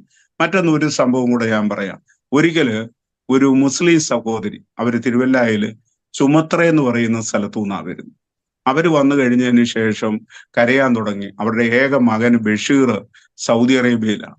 ഈ ബഷീറിനെ തിരുവനന്തപുരം എയർപോർട്ടിൽ നിന്ന് പോകുമ്പോൾ ഒരാൾ വന്നിട്ട് പറഞ്ഞു, മോനെ, എൻ്റെ മകള് അവിടെ പ്രസവം കഴിഞ്ഞ് കിടക്കുക, ഈ ലേഹ്യം കൂടെ കൊടുക്കണം, വേറെ ചികിത്സകൾക്കൊന്നും നടത്താനോ കൊണ്ടുവരാനോ പറ്റുന്നില്ല, എയർപോർട്ടിൽ ഒന്ന് വാങ്ങിച്ചോളൂ എന്ന് പറഞ്ഞു. ഈ നിർദോഷിയായ നിഷ്കളങ്കനായ കൊച്ചൻ ഇതുകൊണ്ട് പോയി. പക്ഷേ സൗദി ചെന്ന് റിയാദിൽ ഇറങ്ങിയപ്പോഴാണ് മനസ്സിലാകുന്നത് ഇതാണ് കഞ്ചാവ് കലർന്നിട്ടുള്ള ലേഹ്യമാണ് എന്നുള്ളത് മനസ്സിലാകുന്നു. സൗദി അറേബ്യയില് മയക്കുമരുന്ന് കടത്തുന്നവരുടെ അവസ്ഥ അറിയാമല്ലോ. അവരവനെ പിടിച്ചിട്ടു, ജയിലിൽ ശിക്ഷ വിധിച്ചു, തൂക്കിക്കൊല്ലാൻ, കഴുത്തു വെട്ടിക്കൊല്ലാനുള്ള തീരുമാനമാണ്. ഇതറിഞ്ഞു കഴിഞ്ഞപ്പോഴാണ് ഈ ഉമ്മ കരഞ്ഞു വിളിച്ചുകൊണ്ട് ഇവിടെ വരുന്നത്. അന്ന് ഞാൻ പറഞ്ഞു, ഉമ്മ ഇന്നതുപോലെ ഇവിടെ പ്രാർത്ഥനയുണ്ട്, ഞാൻ പ്രാർത്ഥിക്കാം എന്ന് പറഞ്ഞു. അങ്ങനെ ആ പ്രാർത്ഥനയിൽ ഇവർ വന്നു. ഇവര് സങ്കടത്തോട് ഇവരും പറഞ്ഞു. എല്ലാ ദൈവമക്കളും കൂടെ കരങ്ങൾ കോർത്തു പിടിച്ച് ഒരു മനസ്സോടെ പ്രാർത്ഥിക്കാൻ തുടങ്ങി. ഈ പ്രാർത്ഥന ചെന്ന് കഴിഞ്ഞപ്പോൾ ദൈവം പുറപ്പാട് പുസ്തകത്തിൽ 3-ാം അധ്യായത്തിൽ പറയും, ഞാൻ എൻ്റെ ജനത്തിന്റെ കഷ്ടത കണ്ടു, ഊഴവിചാരകന്മാർ നിമിത്തമുള്ളവരുടെ നിലവിളി ഞാൻ കേട്ടു, ഞാൻ അവരുടെ സങ്കടങ്ങളെ അറിയുന്നു. ഇത് കേട്ട് കഴിഞ്ഞ് അതുപോലുള്ള സംഭവമാണ് നടന്നത്. ഈ സൗദി രാജാവിന്റെ മകന് ഒരു ഫ്ലൈറ്റ് വിമാനം പറപ്പിക്കാൻ പോയി. അത് അവന് വേണ്ട രീതിയിൽ അത് ഓടിക്കാൻ സാധിച്ചില്ല. അത് കടലിൽ വീണു. ആ കടലിൽ വീണ് കഴിഞ്ഞപ്പോ അവിടെ സംഭവിച്ചതായിട്ടുള്ള കാര്യം, ഇദ്ദേഹം രക്ഷപ്പെട്ടു, രാജകുമാരൻ രക്ഷപ്പെട്ടു. അദ്ദേഹം കരയിൽ വന്നു കഴിഞ്ഞിട്ട് പറഞ്ഞു, മരണത്തിന് വിധിക്കപ്പെട്ടിട്ടുള്ള ആൾക്കാരെ ഒരു 15 പേര് അങ്ങ് വിട്ടേക്കാൻ പറഞ്ഞു. അവരെ സ്വതന്ത്രനായിട്ട് വിടാൻ. അതിലൊന്ന് ചുമത്ര സ്വദേശിയായിട്ടുള്ള ഈ ബഷീറും ഉൾപ്പെട്ടു. മനസ്സിലാക്കണം, ദൈവം പ്രവർത്തിക്കുന്ന, അവന്റെ വചനം അതിവേഗം ഓടുന്നത്. പിന്നെ പുറത്തു പറയാത്ത ഒരു രഹസ്യം കൂടെ ഞാൻ പറയാം. ഈ ഉമ്മ ഉണ്ടെന്ന് എനിക്കൊരു ഉടുപ്പ് തന്നു. അന്നും ഇന്നും കൂടുതലും കോട്ടൺ അല്ലെങ്കിൽ കതറാ ഞാൻ ഉപയോഗിക്കുന്നത്. പണ്ട് മുതലേ അതാ ഉപയോഗിക്കുന്നത്. ഒരു കതർ ഉടുപ്പാ തന്നേക്കുന്നത്. ഇപ്പോഴും ഞാനത് സൂക്ഷിച്ചിട്ടുണ്ട്. എൻ്റെ ഭാര്യയോടും മക്കളോടും പറഞ്ഞിട്ടുണ്ട്, മരിക്കുന്ന ഇത് ഇടിയിപ്പിച്ചേച്ചാൽ മതി, വേറെ തുണിയൊന്നും അന്വേഷിക്കേണ്ടെന്ന്. കാരണം ഇവരെ സമ്പന്നതയുള്ള ഒരാളൊന്നുമല്ല. അവരെ സംബന്ധിച്ചിടത്തോളം ആകെപ്പാടെ ഈ മകനാണ് കാര്യാദികളിൽ കൂടെ നടത്തിക്കൊണ്ടിരുന്നത്. അങ്ങനെ ഒരു വിടുതലിന്റെ അനുഭവം. അതുപോലെ തന്നെ ആരോഗ്യമെന്ന് പറയുന്ന തിരുനെൽവേലിക്കാരനൊരു പയ്യൻ, അവന് രക്തം പഴുത്തിട്ട് ഒരു വല്ലാത്ത നാറ്റം വമിക്കുന്നായിരുന്നു. അത്ഭുതകരമായിട്ട് അവന് ദൈവം ഇവിടെ പ്രാർത്ഥനയ്ക്ക് ഒരാൾ അവിടുന്ന് കൊണ്ടുവന്നു ഓരോന്നും ഞാൻ അറിയുന്നില്ല. എല്ലാവരും കൂടെ ആരാധിച്ചുകൊണ്ട് നിൽക്കുന്ന അവസരത്തിലാണ് ഇവൻ മുന്നോട്ട് വന്നു കഴിഞ്ഞപ്പോൾ ആദ്യമായിട്ട് മാസങ്ങൾക്ക് ശേഷം ആരോഗ്യം എഴുന്നേൽക്കുന്നത് അങ്ങനെയാ. അപ്പോഴവൻ ആരോഗ്യം എന്നുള്ള ആ ഒരു അനുഭവം കിട്ടുന്നത്. പിന്നെ അതിന്റെ ബാക്കി പത്രങ്ങളൊക്കെ ഞാൻ പറയുന്നില്ല, അത് പറയേണ്ട ആവശ്യകതയുമില്ല. എന്നാൽ ഇന്ന് ആരോഗ്യം പൂർണ്ണ സൗഖ്യത്തോടു കൂടെ ഉണ്ട്, തിരുനെൽവേലിയിലുണ്ട്. അവന്റെ കുടുംബം ഭംഗിയായിട്ട് കടന്നു പോകുന്നു. അപ്പൊ നമ്മുടെ ദൈവത്തെ കൊണ്ട് അസാധ്യമായിട്ടുള്ളതൊന്നുമില്ല. അത് ഞാൻ അനുഭവിച്ചറിഞ്ഞതല്ലേ. എൻ്റെ ഭാര്യയ്ക്ക് വന്ന രോഗത്തിന്റെ അവസ്ഥയിൽ നിന്ന് ദൈവം അത്ഭുതകരമായിട്ട് ദൈവം വിടുവിച്ചതാ.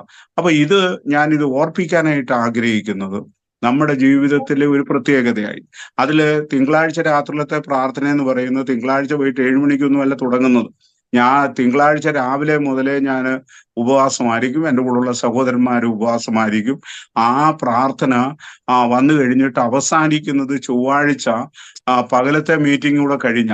തിങ്കളാഴ്ച രാത്രിയിലുള്ളവര് ആരും തന്നെ ചൊവ്വാഴ്ച പകല് കാണത്തില്ല. അവർക്ക് വേണ്ടിയിട്ടൂടെ പ്രാർത്ഥിച്ചിട്ടാണ് ചെയ്യുന്നത്.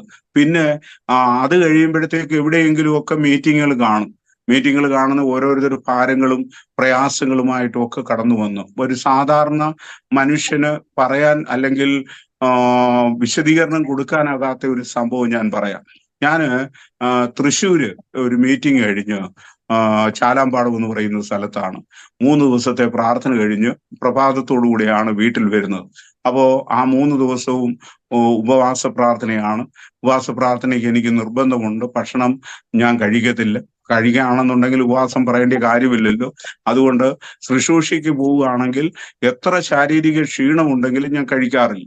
അപ്പൊ ഞാനിവിടെ വീട്ടിൽ വന്നു കഴിഞ്ഞു, ഒത്തിരി എനിക്ക് ഒന്ന് കിടക്കണം, ഒന്ന് കുളിച്ച് ഒന്ന് കിടക്കണം. അതാണ് എൻ്റെ മനസ്സിന്റെ അകത്തുള്ളത്. പക്ഷെ ഇവിടെ വന്നു കഴിഞ്ഞപ്പോ എൻ്റെ ഭാര്യയും അമ്മയും പറഞ്ഞു, അപ്പോ ഹോളിന്റെ അടുത്തായിട്ട് ഒരു കാറ് കിടപ്പുണ്ട്.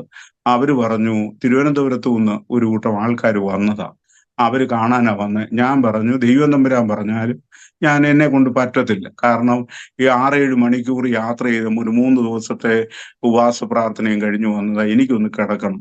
അപ്പോ എൻ്റെ അമ്മ എന്റെ അടുത്ത് പറഞ്ഞു, പിന്നെ നിന്റെ സൗന്ദര്യം കാണാനല്ലേ അവര് വന്നത്, അവർക്ക് എന്തൊക്കെയോ വലിയ പ്രശ്നങ്ങളാ, നിന്നെ കൊണ്ട് പറ്റുമെന്നുണ്ടെങ്കിൽ പോവും, ഇല്ലെന്നുണ്ടെങ്കിൽ വേറെ ദൈവം തമ്പുരാൻ അതിനുള്ള ക്രമീകരണങ്ങൾ ചെയ്തു കൊടുക്കുമെന്ന് പറഞ്ഞു.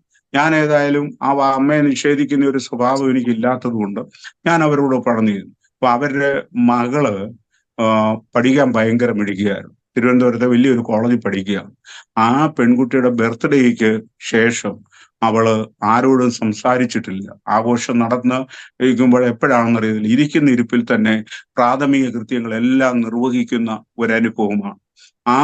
അങ്ങനെയുള്ള ഒരു വീട്ടിലേക്കാണ് എൻ്റെ ഒരു സ്നേഹിതൻ്റെ ഒരു വലിയ റെയിൽവേ കോൺട്രാക്ടറുണ്ട്, അദ്ദേഹം പറഞ്ഞിട്ടാണ് എന്നെ അവർ വിളിക്കാനായിട്ട് വന്നത്. ഞാൻ അവരുടെ വീട്ടിൽ ചെന്ന് കഴിഞ്ഞ് ഞങ്ങൾ പ്രാർത്ഥനയ്ക്കായിട്ടിരുന്ന് കഴിഞ്ഞപ്പോൾ അവിടെ ഒരു ബഞ്ച് ഓഫ് ഫ്ലവേഴ്സ്, ഒരു വലിയ പൂക്കളുടെ ഒരു കൂട്ടം അവിടെ കെട്ടിവെച്ചിട്ടുണ്ട്. ഇത് എങ്ങനെ പൊട്ടി എന്നുള്ളത് എനിക്ക് അറിഞ്ഞുകൂടാ. അതിൻ്റെ അകത്തു നിന്ന് ചില സാധനങ്ങൾ താഴേക്ക് പോയി. അതുവരെ യാതൊരു കാര്യത്തെക്കുറിച്ച് അറിവില്ലാതിരുന്ന ഒരു 3-4 ദിവസം എന്താണ് നടക്കുന്നതെന്ന് പോലും അറിവില്ലാതിരുന്ന ഈ പെൺകുട്ടി, അവള് ചോദിക്കുന്നത്, ആദ്യത്തെ ചോദ്യം ഇതാണ്, അയ്യോ പാർട്ടിക്ക് വന്ന് എല്ലാവരും പോയോ, അവർക്ക് ഭക്ഷണമൊക്കെ കൊടുത്തോ? കാരണം ഇവളുടെ പഠിത്തത്തെ കണ്ടു കഴിഞ്ഞ് തടസ്സപ്പെടുത്തിയതായിട്ടുള്ള ഒരു കാര്യം അവിടെയാണിത്. ഇവിടെ ഇതൊക്കെ പാസ്റ്ററെ ഞാൻ പറയാനായിട്ടുള്ള ഒരു കാരണം കൂടെ നമ്മൾ മനസ്സിലാക്കണം. ഞാൻ ഒരു സാധാരണ മനുഷ്യൻ, ലോകപ്രകാരം നോക്കിക്കഴിഞ്ഞാൽ ഏറ്റവും അധികമായി രാഷ്ട്രീയത്തിന്റെ പുറകെ നടന്ന് എന്തും ചെയ്യാൻ മടിയില്ലാത്തിരുന്ന സ്ഥാനത്തു നിന്ന് നമ്മുടെ ദൈവത്തിന്റെ കരുണയൊന്നുകൊണ്ട് മാത്രമാണ് ഞാൻ രക്ഷയുടെ അനുഭവത്തിലേക്ക് വന്നത്. ഇസ്രായേൽ പൗരതയോട് എനിക്ക് സംബന്ധമില്ലായിരുന്നു. എനിക്ക് ഒരു രോഗിയെ സൗഖ്യമാക്കാനുള്ള കഴിവുമില്ല. അപേക്ഷിക്കുമ്പോൾ അത് കണ്ട് എൻ്റെ ദൈവം പ്രവർത്തിച്ചു.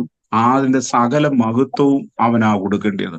അപ്പോ അതിനു പകരം ആ മഹത്വം ഞാൻ എന്തിനാ എടുക്കുന്നത്? ഞാൻ ആ സൗഖ്യമാക്കിയെന്ന് പറഞ്ഞുള്ള പ്രയോജനം എന്താണ്? ഒരു പ്രയോജനവും അതിൻ്റെ അകത്തില്ല. അത് ദൈവത്തിന് കൊടുക്കുക എന്നുള്ളതാണ്. ആ ദൈവം നമ്മൾ ജ്ഞാനമായിട്ട് പ്രവർത്തിക്കുന്നു. ഞാൻ തിരുവചനത്തിലേക്ക് നമ്മൾ കടന്നു വരുമ്പോൾ ഒത്തിരി ഇഷ്ടപ്പെട്ട ഒരു കഥാപാത്രമാണ് തേപ്പാനൂസ്, അല്ലേ? തേപ്പാനൂസ് കല്ലേറ് കൊള്ളുമ്പോഴും പരിശുദ്ധാത്മ പൂർണ്ണനായി സ്വർഗത്തേക്ക് ഉറ്റുനോക്കി സ്വർഗം തുറന്നിരിക്കുന്നതൊക്കെ കണ്ടു. ആ തേപ്പാനൂസിനെ കല്ലെറിഞ്ഞത് ശൗലിന് സമ്മതമായിരുന്നുവെന്ന് 8-ാം അധ്യായത്തിൽ പ്രാരംഭത്തിൽ തന്നെ നമ്മൾ വായിക്കുന്നു. എന്താണ് ഈ തേപ്പാനൂസിനോട് പൗലുസിനുണ്ടായിരുന്ന സമ്മതം കൊടുക്കാനുള്ള കാരണം? നമ്മൾ 6-ാം അധ്യായത്തിലൊക്കെ കടന്നു വരുമ്പോൾ കാണുന്നുണ്ട്. തേപ്പാനൂസ് കൃപയും ശക്തിയും നിറഞ്ഞവനായി ഒരുപാട് അടയാളങ്ങളും അത്ഭുതങ്ങളും ചെയ്തു കഴിഞ്ഞപ്പോൾ അവന്റെ ജ്ഞാനത്തോട് എതിർക്കാൻ ആർക്കും സാധിച്ചില്ല. ആർക്കാ? ലിബർത്തീനർ എന്നും പറഞ്ഞുകൊണ്ട് ഒരു ഭാഗം പറയുന്നുണ്ട് 6-ാം അധ്യായത്തിൽ. ലിബർത്തീനർ എന്ന് പറഞ്ഞു കഴിഞ്ഞാൽ പ്രീ ചർച്ച്, അവര് സൗഖ്യം കിട്ടിയ കുറച്ച് ആൾക്കാർ, അവരുടെ ഒരു പള്ളിയുണ്ട്. മറ്റേതൊന്ന് കുറേനക്കാരൻ, അതായത് കർത്താവിന്റെ കുരിശൊക്കെ എടുത്തവരും അവിടുന്ന് കുറേന എന്ന് പറയുന്ന അവിടുന്ന് വന്നിട്ടും വിദ്യാഭ്യാസവും കാര്യങ്ങളും ഒക്കെ ആഫ്രിക്കൻ രാജ്യമാണെങ്കിലും ഉള്ളവര്. അടുത്തത് കിലിക്കിയക്കാർ. ഈ കിലിക്കിയക്കാരനാണ് പൗലുസ്, ഗമാലിയലിന്റെ കാൽപാദത്തിൽ ഇരുന്ന് പഠിച്ചവൻ. അവനെയാണ് ചർച്ചയിൽ ആര് തോൽപ്പിച്ച? അലക്സാന്ദ്രിയക്കാരുണ്ട്, മറ്റവരുണ്ട്. പ്രാഗൽഭ്യം പറഞ്ഞിട്ടുള്ള മുഴുവൻ എണ്ണത്തിനെയും മേശമേൽ ശുശ്രൂഷിക്കുന്ന ഒരുത്തൻ എന്ന് വെച്ചു കഴിഞ്ഞാൽ ഒരു ക്ലാസ് 4 ജീവനക്കാരൻ. അവന് ഭക്ഷണം ഉണ്ടാക്കാനേ അറിയത്തുള്ളൂ, പക്ഷേ അവന്റെ മേൽ ദൈവത്തിന്റെ ശക്തി ആവരിച്ചു. അത് അവന്റെ നിമിത്തമല്ല. വേദപുസ്തകം പറയെങ്കിലും ഞാനാകുന്നത് ദൈവകൃപയാല. അപ്പൊ അതുകൊണ്ട് എന്നെ സംബന്ധിച്ചിടത്തോളം എനിക്ക് എന്തെങ്കിലും പ്രവർത്തിക്കാൻ ഒരു അവസരം തന്നത് ഈ ദൈവമാണ്. അല്ലെങ്കിൽ ഈ ലോകത്തിൽ കൂടെ നടന്നു കഴിയുന്നതായിട്ടുള്ള അവസരത്തിൽ എൻ്റെ സ്നേഹിതന്മാര്, എനിക്കിപ്പോ 68 വയസ്സ് കഴിഞ്ഞു, 69ാമത്തെ വയസ്സിലേക്ക് ഞാൻ പ്രവേശിച്ച. എൻ്റെ കൂടെ ഡിഗ്രിക്ക് ഉണ്ടായിരുന്നതും PGക്ക് ഉണ്ടായിരുന്നതും ഒത്തിരി പേര് ഇപ്പം ജീവനോടുണ്ട്, കുറച്ചു പേരൊക്കെ മരിച്ചുപോയി. അവരോട് ചോദിച്ചാൽ പറഞ്ഞതിന് അന്നത്തെ സ്വഭാവത്തിന്, കോളേജ് വിദ്യാഭ്യാസ കാലത്തെ സ്വഭാവത്തിന്റെ അകത്ത് പിന്നെ ആ സ്വഭാവമാണ് മുന്നോട്ട് കൊണ്ടുപോയിരുന്നെങ്കിൽ റാന്നിയിൽ എവിടെയെങ്കിലും ഒരു രക്തസാക്ഷി കല്ലായിട്ട് അവശേഷിച്ചേനെ. ഇന്നയാൾ ഇത്രാം തീയതി കൊല്ലപ്പെട്ടു എന്ന് പറഞ്ഞുകൊണ്ടുള്ള ഒരു കല്ല് സ്ഥാപിച്ചേനെ. ആ സ്ഥാനത്തു നിന്ന് എന്നോട് കാണിച്ച ദൈവത്തിന്റെ സ്നേഹം എത്ര സ്തുതിച്ചാ തീരും, എത്ര മഹത്വം കൊടുത്താൽ തീരും. അതനുസരിച്ചുള്ള പ്രവർത്തനമായിട്ടാണ് കടന്നുപോയത്. എനിക്കുള്ളത് മുഴുവൻ ദൈവം തന്നിട്ടുള്ളതാ. എൻ്റെ ഭവനത്തിന്റെ അകത്ത് ആർക്കും ഏതവസരത്തിലും അന്നും കടന്നു വരാം. ഞാൻ പറഞ്ഞല്ലോ, ഒരിക്കലും ഞാൻ ഓർക്കുന്നുണ്ട്, ഞാന് ഹൈറേഞ്ചിൽ ചെന്ന് കഴിയുമ്പോൾ സാജു പാസ്റ്റർക്കും ഒക്കെ അറിയാവുന്നതാണ്, മറ്റുള്ള മധ്യ കേരളത്തിലെ രീതി ഒന്നുമല്ല ഹൈറേഞ്ചിൽ, പ്രത്യേകിച്ച് തോട്ടം മേഖലകളിലൊക്കെ ഉള്ളതെന്ന് പറയുന്നത് നമുക്ക് ഊഹിക്കാൻ പോലും പറ്റാത്ത അയഞ്ഞ ബന്ധങ്ങൾ പലതുണ്ട്. അങ്ങനെ കത്തിപ്പാറത്തടത്തിലെ പിന്നെ പള്ളിയിൽ ഞാൻ കടന്നു ചെന്ന് കഴിഞ്ഞപ്പോ അവിടെ ഒരു കൊച്ചിനെ കൊണ്ടുവന്നു. ആ കൊച്ചു പ്രഗ്നന്റ്. ആ പ്രഗ്നന്റ് ആയിട്ടുള്ളത് കൊച്ചിനെ കണ്ടു കഴിഞ്ഞാൽ ഒരു 20 വയസ്സൊക്കെ തോന്നത്തുള്ളൂ. അപ്പൊ അവളോട് കാര്യങ്ങളൊക്കെ തിരക്കിയപ്പോൾ അവളുടെ പിതാവ് തന്നെയാണ്. നമ്മൾ വേദപുസ്തകത്തിന്റെ അകത്ത് ലൂത്തിനെ കണ്ടിട്ടുണ്ട്, ലൂത്തിന്റെ മക്കളെ കണ്ടിട്ടുണ്ട്. പക്ഷേ കത്തിപ്പാറത്തടം പള്ളിയുടെ ആ അച്ഛന്റെ ആ റൂമിന്റെ അകത്ത് ഞങ്ങൾ ഇരിക്കുമ്പോൾ ഞങ്ങളുടെ മുമ്പിൽ നിൽക്കുന്നത് ലൂത്തിന്റെ ഒരു മകൾ. മനസ്സിലാക്കണം, എന്ത് ചെയ്യാനായിട്ട് സാധിക്കും. ഇത് എന്നെ ഒരുപാട് ഭാരപ്പെടുത്തിയ കാര്യം. അപ്പൊ അന്ന് മുതൽ ഞാൻ പ്രവർത്തിക്കാനായിട്ട് തുടങ്ങി, കുഞ്ഞുങ്ങളുടെ ഇടയിലുള്ള പ്രവർത്തനം തുടങ്ങി. ഈ 403 കുഞ്ഞുങ്ങൾ 24 വർഷം കൊണ്ട് 403 കുഞ്ഞുങ്ങളെ എടുത്തു വളർത്തി. എൻ്റെ മക്കളായിട്ടാണ് വളർത്തിയത്.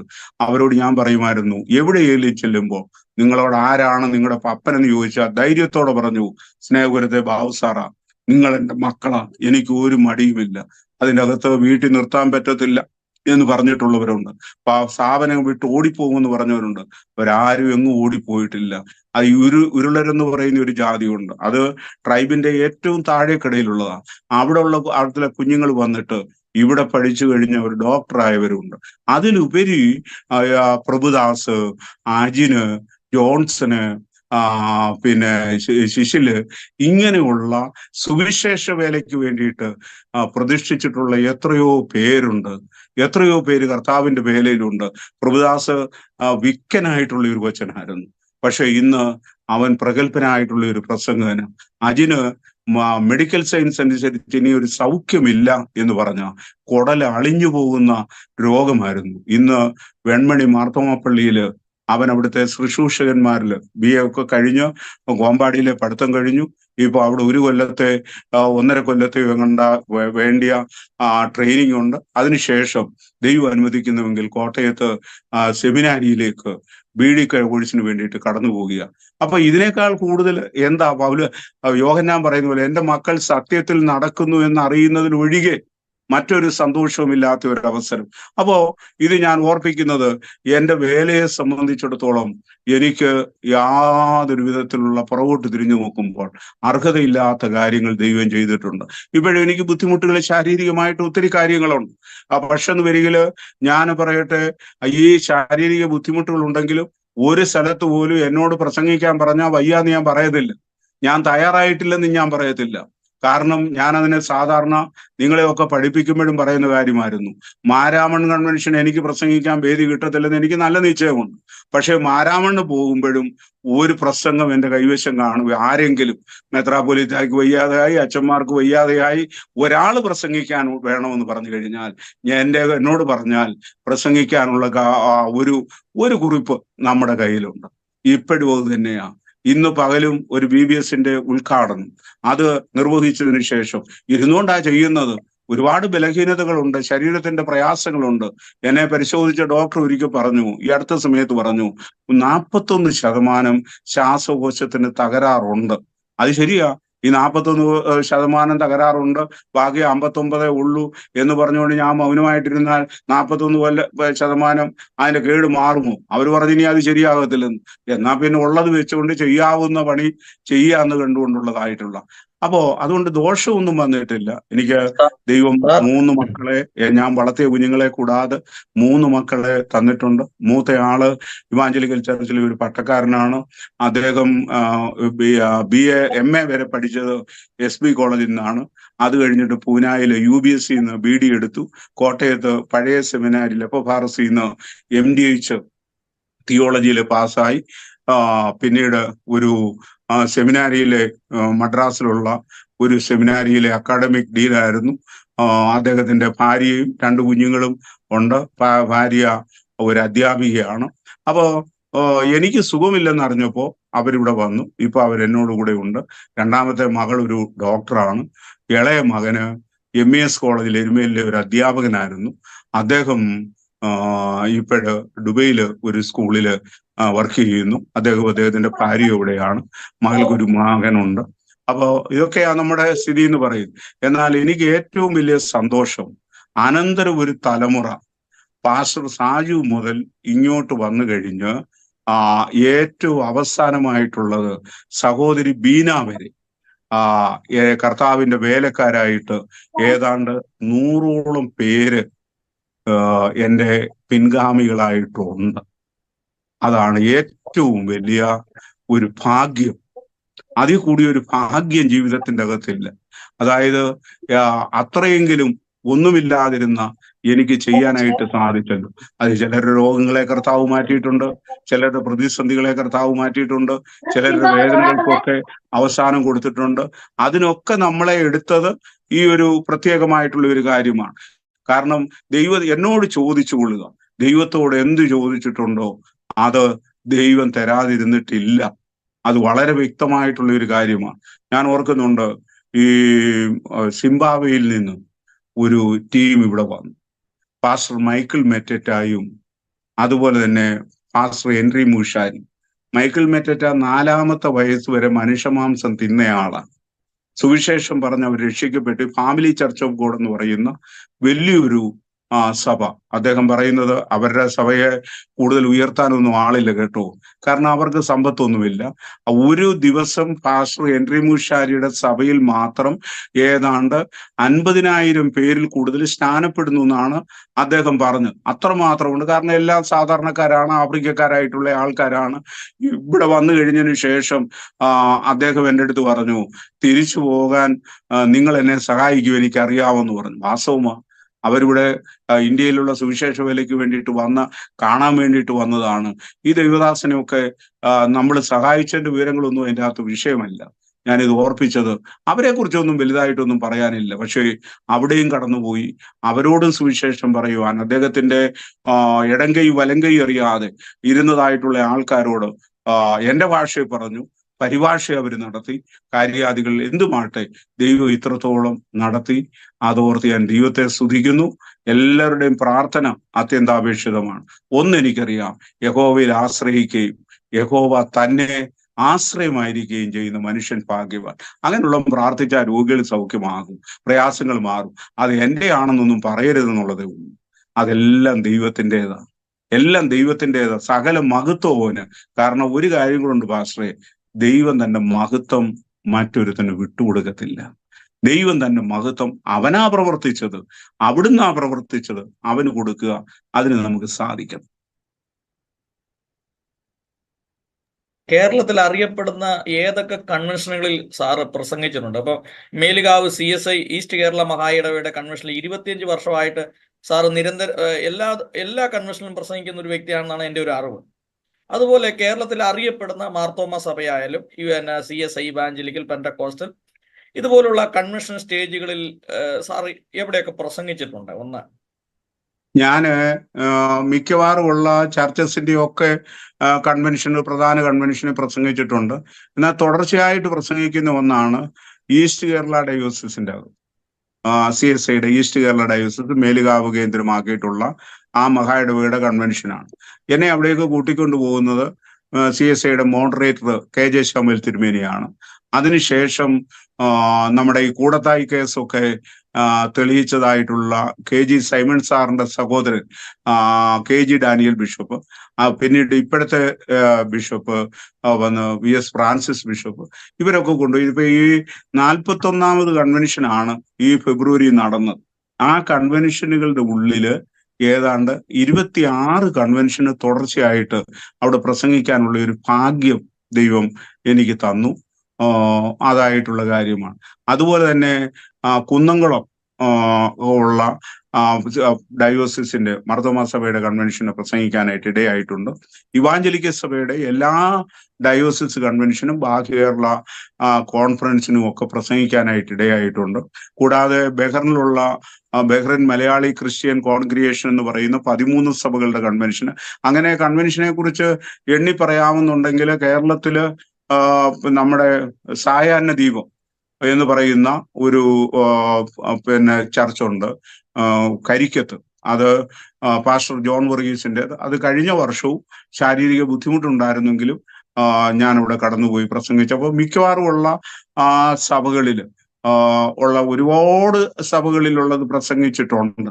പ്രസംഗിക്കാത്ത ഒരു വർഷം എൻ്റെ വിചാരം ഞാനാണ് കൂടുതൽ കൺവെൻഷന് കേരളത്തില് ഓരോ വർഷങ്ങളിലും പ്രസംഗിച്ചിട്ടുള്ളത്. 2019 വരെ, അല്ലെങ്കിൽ ഈ കോവിഡിന് തൊട്ട് മുമ്പ് വരെ പ്രസംഗിച്ചു കൊണ്ടിരുന്നത് വിശ്രമമില്ലാത്ത രീതിയിൽ കേരളത്തിന്റെ ഒരറ്റം മുതൽ അങ്ങ് കാസർഗോഡ് മുതൽ ഇങ്ങോട്ട് വരെ ഉള്ള കൺവെൻഷനുകളിൽ പ്രസംഗിച്ചിട്ടുണ്ട്. അതുകൊണ്ട് വെറുതെ പ്രസംഗിച്ചു എന്നുള്ളതല്ല, ആവതുള്ളിടത്തോളം ഒരു പ്രസംഗം തന്നെ മറ്റൊരിടത്ത് ചെയ്യാൻ ഞാൻ ശ്രമിക്കാറില്ല. ഓരോ പ്രാവശ്യത്തെ പ്രസംഗവും പുതുതായിട്ട് തയ്യാറാക്കും. ആ തയ്യാറാക്കുന്നതിന്റെ കുറിപ്പ് ഞാൻ സൂക്ഷിക്കാറില്ല. അതായത് ഇപ്പൊ ഞാനൊരു കാര്യം പറയാൻ ആഗ്രഹിക്കുന്നത്, ഇപ്പൊ ഞങ്ങള് ഈ ബൈബിൾ സ്കൂളിലൊക്കെ പഠിക്കുന്ന ആളുകൾക്ക് ഈ അധ്യാപകരെ കുറിച്ചൊരു വലിയ, അന്നൊക്കെ ബാബു സാറിനെയൊക്കെ എനിക്കൊക്കെ ഭയങ്കര പേടിയാ. ബാബു സാറിന്റെ ഒരു ജീപ്പുണ്ട്. ആ ജീപ്പിന്റെ പേര് ഇവിടുത്തെ ഈ ക്രൂയിസർ പോലെ ഒരു ജീപ്പാണ്. അതിന്റെ മീറ്റർ ട്രാക്സ് 3 പ്രാവശ്യം അതിന്റെ മീറ്റർ മാറ്റി വെച്ചെന്ന് എന്നോട് ഒരിക്കൽ പറഞ്ഞിട്ടുണ്ട്. അപ്പൊ ഞാന് ഈ ബാബു സാറിന്റെ ഒക്കെ ഈ വണ്ടി വരുമ്പോ തന്നെ പിള്ളേരെല്ലാം പേടിച്ച് വിറച്ച്, ഒന്നാമത് ബാബു സാർ ഭയങ്കര ഒരു ദേഷ്യക്കാരനായിരുന്നു, പേടിച്ചിട്ടുണ്ട്. അപ്പൊ ഞങ്ങള് ഈ ബാബു സാറിനെ വിളിക്കുന്നത് ശലോമോൻ എന്നാണ് വിളിക്കുന്നത്. അപ്പൊ ഞാനിപ്പോ അങ്ങ് പറയുന്നതെന്ന് പറഞ്ഞാല്, ഇപ്പോഴാണ് ബാബു സാറുമായിട്ടൊരു സ്നേഹബന്ധത്തിലേക്ക് വരുന്നത്. നേരത്തെ ബാബു സാറിനെ കാണുമ്പോൾ ഓടി രക്ഷപ്പെടുമായിരുന്നു, കാരണം അതുപോലെ ഒരു സ്ട്രിക്റ്റ് ആയിരുന്നു ആണ്. അപ്പം ശലോമോൻ വരുന്നു എന്നാണ് ഞങ്ങൾ പറഞ്ഞത്. കാരണം അപാരമായ ഓർമ്മശക്തിയാണ്. അതിപ്പോ 1980 നടന്ന ഒരു സംഭവമാണെങ്കിൽ പോലും അതിന്റെ ഡേറ്റും സമയവും എല്ലാം ഇത്രയും ഓർത്തു വെക്കുന്ന ഒരാള്. അപ്പം അങ്ങനെ എന്താണ് ഇതിന്റെ പിന്നിലൊരു രഹസ്യം എന്ന് പറഞ്ഞു കഴിഞ്ഞാല് പ്രാർത്ഥനയാണ്. ഏത് മീറ്റിങ്ങിന് പോയിട്ട് തിരിച്ചു വന്നാലും രാവിലെ 5 മണി എന്ന് പറയുന്ന ഒരു സമയം ഉണ്ടെങ്കിൽ ഈ ബാബു സാർ എഴുന്നേറ്റ് പ്രാർത്ഥിക്കും എന്നാണ് ഞാൻ അറിഞ്ഞത്. അപ്പൊ ഞാൻ ഇങ്ങനെ നിരീക്ഷിക്കും ഒരേ ആ കാര്യങ്ങൾ. ഇനി അതിൻ്റെ അകത്ത് ഏറ്റവും പ്രധാനപ്പെട്ട കാര്യം എന്ന് പറഞ്ഞാല്, കേരളത്തിൽ തന്നെ സുവിശേഷകന്മാരിൽ ലൈബ്രറി സൂക്ഷിക്കുന്ന, ലൈബ്രറി ഉള്ള, സ്വന്തമായിട്ട് വീടിന്റെ 2ാമത്തെ നിലയില് ഒരു വലിയ ലൈബ്രറി ബാബു സാറ് എന്നുണ്ട്. അതിനെക്കുറിച്ചൊന്ന് പറയാമോ? എത്ര പുസ്തകങ്ങളുണ്ട്, എങ്ങനെയാണ് ഈ പ്രസംഗങ്ങൾ തയ്യാറാക്കുന്നത്, വേദപഠനം നടത്തിയിട്ടുള്ളത് എങ്ങനെയാണെന്ന് പറയാമോ? ഈ സാജു ഭാഷ, എനിക്ക് വേദോത്സവം ഒരു ബൈബിൾ സെമിനാരിൽ പോയി പഠിക്കാനുള്ള ഭാഗ്യം കിട്ടിയിട്ടില്ല. ഭാഗ്യമുള്ളവർക്കേ അതിന് സാധിച്ചിട്ടുള്ളൂ. അപ്പൊ ഞാൻ നേരത്തെ പറഞ്ഞല്ലോ, എനിക്ക് വേദോത്സവത്തെ കുറിച്ചൊന്നും വലിയ അറിവൊന്നുമില്ല. എന്നാൽ അക്ഷരങ്ങൾക്ക് ജീവൻ ഉണ്ടെന്ന് വിശ്വസിക്കുന്ന ഒരാളാണ് ഞാൻ. ഒരു തുണ്ട് പേപ്പറിന്റെ അകത്ത് എഴുതി വെച്ചാൽ അത് പിന്നീടെയും സംസാരിക്കുന്നു. അതുകൊണ്ട് ഞാൻ എഴുതിയ ഒരു പേപ്പർ, ഈ പത്രങ്ങൾ ഒഴിച്ച് മറ്റൊന്നും ഞാൻ നശിപ്പിക്കാറായിട്ടില്ല, വിൽക്കാറായിട്ടില്ല. അതൊക്കെ ഇങ്ങനെ അടുക്കി സൂക്ഷിക്കും. ഒരു രഹസ്യം പറയാം, 2ാം ക്ലാസ്സിലെ മലയാള പാഠ പുസ്തകം വരെ അന്ന് ഞാൻ പഠിച്ചുകൊണ്ടിരുന്ന എൻ്റെ കയ്യിലുണ്ട്. അപ്പോൾ അങ്ങനെ സൂക്ഷിച്ചു വെക്കുന്ന ഒരു സ്വഭാവമുണ്ട്. അപ്പോൾ അങ്ങനെ ബിബ്ലിക്കലായിട്ടുള്ളതും മറ്റുള്ള പുസ്തകങ്ങളും ഉണ്ട്. ഇപ്പൊ ഏതാണ്ട് എനിക്ക് തോന്നുന്നത് ഒരു 7000-ഓളം ബുക്കുകളാണ്. ആ ബുക്കുകളെല്ലാം തന്നെ ഞാൻ വായിച്ചിട്ടുള്ള ബുക്കുകളാണ്. അല്ല, അതൊരു ഭയങ്കര സംഭവമല്ലേ, 7000 പുസ്തകങ്ങൾ. അത് മുഴുവൻ വായിച്ചിട്ടുള്ള പുസ്തകങ്ങളാണ്. വായിക്കാത്ത ഒരു പുസ്തകങ്ങളും ഇല്ല. അപ്പോൾ ഈ അടുത്ത സമയത്ത് ഒരു സ്ഥലത്ത് ഞാനിവിടെ പങ്കെടുക്കുന്നിടത്ത് വന്നിട്ടുള്ള ഒരു ദൈവദാസൻ, അദ്ദേഹം your God is too small, നിങ്ങളുടെ ദൈവം വളരെ ചെറുതാണെന്നുള്ള ഒരു പുസ്തകമുണ്ട്. അത് എഴുതിയിട്ടുള്ളത് വില്യംസ് എന്ന് പറയുന്ന ആളാണെന്ന് പറഞ്ഞു. ഞാന് യോഗമൊക്കെ അവസാനിച്ചു കഴിഞ്ഞു. അദ്ദേഹം ഒത്തിരി തിരക്കാ. ഞാൻ പറഞ്ഞു 1 മിനിറ്റ് എനിക്ക് സംസാരിക്കണം. വില്യംസ് അല്ല, അത് ജെ.ബി. ഫിലിപ്പ് എന്ന് പറയുന്ന ഒരു ദൈവദാസനാണ്. അദ്ദേഹം എഴുതിയിട്ടുള്ള വേറെ പുസ്തകങ്ങളും പലതും ഉണ്ട്. ഇദ്ദേഹം എന്റെ കണ്ണിലോട്ട് നോക്കി, കാരണം ഞാനൊരു വഴിയുടെ സഹായത്തോടാണ് നിൽക്കുന്നത്. അദ്ദേഹം പറഞ്ഞ അങ്ങനെയാന്ന്. ഞാൻ പറഞ്ഞ അങ്ങനെയാന്ന് പറഞ്ഞു. അത് കഴിഞ്ഞ് അദ്ദേഹം ചെന്നിട്ട് എന്നെ വിളിച്ചിട്ട് പറഞ്ഞു തെറ്റ് തിരുത്തി. ഞാൻ പറഞ്ഞു തെറ്റല്ല, ഓർമ്മപ്പെശക് എന്ന് പറഞ്ഞാൽ മതി. ഓർമ്മപ്പെശകിന്റെ അകത്ത് വന്നതാ. കാരണം ആ ബുക്കൊന്നും ഇന്ന് കിട്ടാനില്ല. അതായത് നിങ്ങളുടെ ദൈവം വളരെ ചെറുതാണെന്ന് പറയുന്ന ആ പുസ്തകമൊന്നും അന്നത്തെ കാലത്ത് പ്രിന്റ് ചെയ്തു. അത് ഉപയോഗിച്ചവര് കളഞ്ഞു. എനിക്ക് ഈ കോട്ടയം അല്ലെങ്കിൽ എറണാകുളം ഒക്കെ പോയി കഴിഞ്ഞ് ഈ പഴയ ബുക്കുകൾ വിൽക്കുന്ന സ്ഥലം കണ്ടു കഴിഞ്ഞാൽ ഒരു ചാകര പോലെ ഞാൻ അവിടെ ചെന്ന് ഇങ്ങനെ നിൽക്കും. ആ പുസ്തകങ്ങളൊക്കെ വാങ്ങിച്ചു കൊണ്ടുവന്ന് സൂക്ഷിക്കാമെന്ന് ഉള്ള ഒരു ചിന്തയാണ്. ഇപ്പൊ ലൈബ്രറി ഒന്നും വീടിന്റെ മുകളിലത്തെ നിലയിലല്ല, അതിനൊരു പ്രത്യേക സ്ഥാനം ഞാൻ താഴെ കണ്ടു, വീടിനോട് ചേർന്ന്. ഇപ്പോഴവിടെ കയറാനും എനിക്ക് ഇച്ചിരി ബുദ്ധിമുട്ടുണ്ട്. അവിടെ ആണ് അതിന്റെ നമ്പറും ഒക്കെ ഇട്ട് സൂക്ഷിച്ച് ഒക്കെ വെച്ചിരിക്കുന്ന ഇതാണ്. അപ്പോ വലിയ സംഭവമാണ്. കാരണം 7000-ലധികം പുസ്തകങ്ങളുണ്ട്. അത് ഈ മോള് മെഡിക്കൽ കോളേജിൽ പഠിക്കുന്ന സമയത്ത് അവിടെ ഫീസും കൊണ്ട് പോയി കഴിഞ്ഞാൽ ആ ഫീസ് അങ്ങ് കൊണ്ടുവന്ന് കോളേജിൽ അടയ്ക്കുമെന്നോ ഹോസ്റ്റലിൽ അടയ്ക്കുമെന്നുള്ളതിനോ ഒരു ഉറപ്പും എൻ്റെ ഭാര്യയ്ക്കോ മോക്കൊക്കെ ഉണ്ടായിരുന്നില്ല. കാരണം ഞാൻ പോകുന്ന പോക്കിന് അവിടെ ഏതെങ്കിലും ഒരു ലൈബ്രറി, ഒരു ബുക്ക് സ്റ്റാളിൽ കയറിയിട്ടുണ്ടെങ്കിൽ അവിടെ ഉള്ള പുസ്തകങ്ങളെല്ലാം ഞാൻ വാങ്ങിച്ചു കൂട്ടുമായിരുന്നു. അതിനെക്കുറിച്ച് വേറെ ചിന്തയില്ല. അതുകൊണ്ട് ഇവിടുന്ന് ചെയ്തുകൊണ്ടിരുന്നത് എൻ്റെ ഒരു അടുത്ത സുഹൃത്താണ്, പിന്നെ PWDയുടെ പ്ലാനിംഗ് ഫോറം മെമ്പറായിരുന്ന മാത്യു സമ്മേങ്ങൽ. അപ്പൊ അദ്ദേഹത്തോട് വിളിച്ച് എൻ്റെ ഭാര്യ പറയുമായിരുന്നു, പാപ്പച്ചൻ സാറ് പൈസ അങ്ങ് അടച്ചേക്കണേ. കാരണം അല്ലെങ്കിൽ ഞാനാ കൊണ്ടുപോകുന്നതെന്ന് വരികയിൽ അതെത്തത്തില്ല. അപ്പൊ ഈ പുസ്തകം ഇന്ന് നമ്മുടെ ഒരു ബലഹീനതയാണ്. അത് വായിക്കുക എന്നുള്ളത് ഇപ്പോഴുമാണെങ്കിലും നൂർത്തൊക്കെ കയ്യിലെടുത്ത് വെച്ച് വായിക്കാൻ ബുദ്ധിമുട്ടുണ്ടെങ്കിലും ഞാനത് വായിക്കാറായിട്ടുണ്ട്. അത് അത് പ്രത്യേകം ഞാൻ ഇപ്പോ ഈ ഫെബ്രുവരി മാസം മുതൽ ഉപയോഗിക്കുന്നത് ഈ ഒരു ബൈബിളാണ്. ഈ മറ്റേ സാധാരണ ബൈബിളിനെക്കാട്ടിൽ ഇതിന്റെ അക്ഷരം ഇച്ചിരി വലുതാണ്. അപ്പൊ ഈ ഫെബ്രുവരി മാസം മുതൽ ഞാൻ ഈ വേദപുസ്തകം വായിക്കാൻ തുടങ്ങി. ഫെബ്രുവരി 8-ാം തീയതി മേലുകാവിൽ നിന്ന് വാങ്ങിച്ചതാണ്. അവിടെ കൺവെൻഷൻ പ്രസംഗിക്കാൻ പോയി കഴിഞ്ഞതിന് ശേഷം അവിടുന്ന് ബുക്ക് സ്റ്റോളിൽ നിന്ന് വാങ്ങിച്ചതാണ്. മഴയുടെ ഇതിൻ്റെ അകത്തൊന്ന് വായിച്ചത്. ഞാൻ ഇപ്പോഴേ ഇത് ഏതാണ്ട് അറിയാമോ, റോമാലേഖനത്തിലേക്ക് നാളെ മുതൽ കയറുക. ഇത്രയും സമയം കൊണ്ട് വായിച്ചു കഴിഞ്ഞു. ഒരുമാതിരിപ്പെട്ടതൊക്കെ ദൈവം തമ്പുരാൻ മനസ്സിന്റെ അകത്ത് എഴുതിയിട്ടുണ്ട്. അപ്പോൾ ചിലർ ചോദിക്കും ഇതെങ്ങനാ കാണാപ്പാടം പറയുന്നത്? കാണാപ്പാടം പറയുന്നൊന്നും അല്ല. നമ്മൾ ദൈവത്തോട് ചോദിച്ചു കഴിഞ്ഞാൽ, ഞാൻ പറഞ്ഞല്ലോ എനിക്കിതിന്റെ ഒന്നും അറിയത്തില്ലായിരുന്ന എനിക്ക് ദൈവം തന്ന ഒരു വരം, എല്ലാവർക്കും അത് കിട്ടി, ജ്ഞാനം കിട്ടുന്നതാണ്. അപ്പൊ നമ്മൾ ഇന്ന് നമുക്കിത് ഇഷ്ടം പോലെ എന്തുവാ പറയുന്നത്, ഇത് അല്ലെ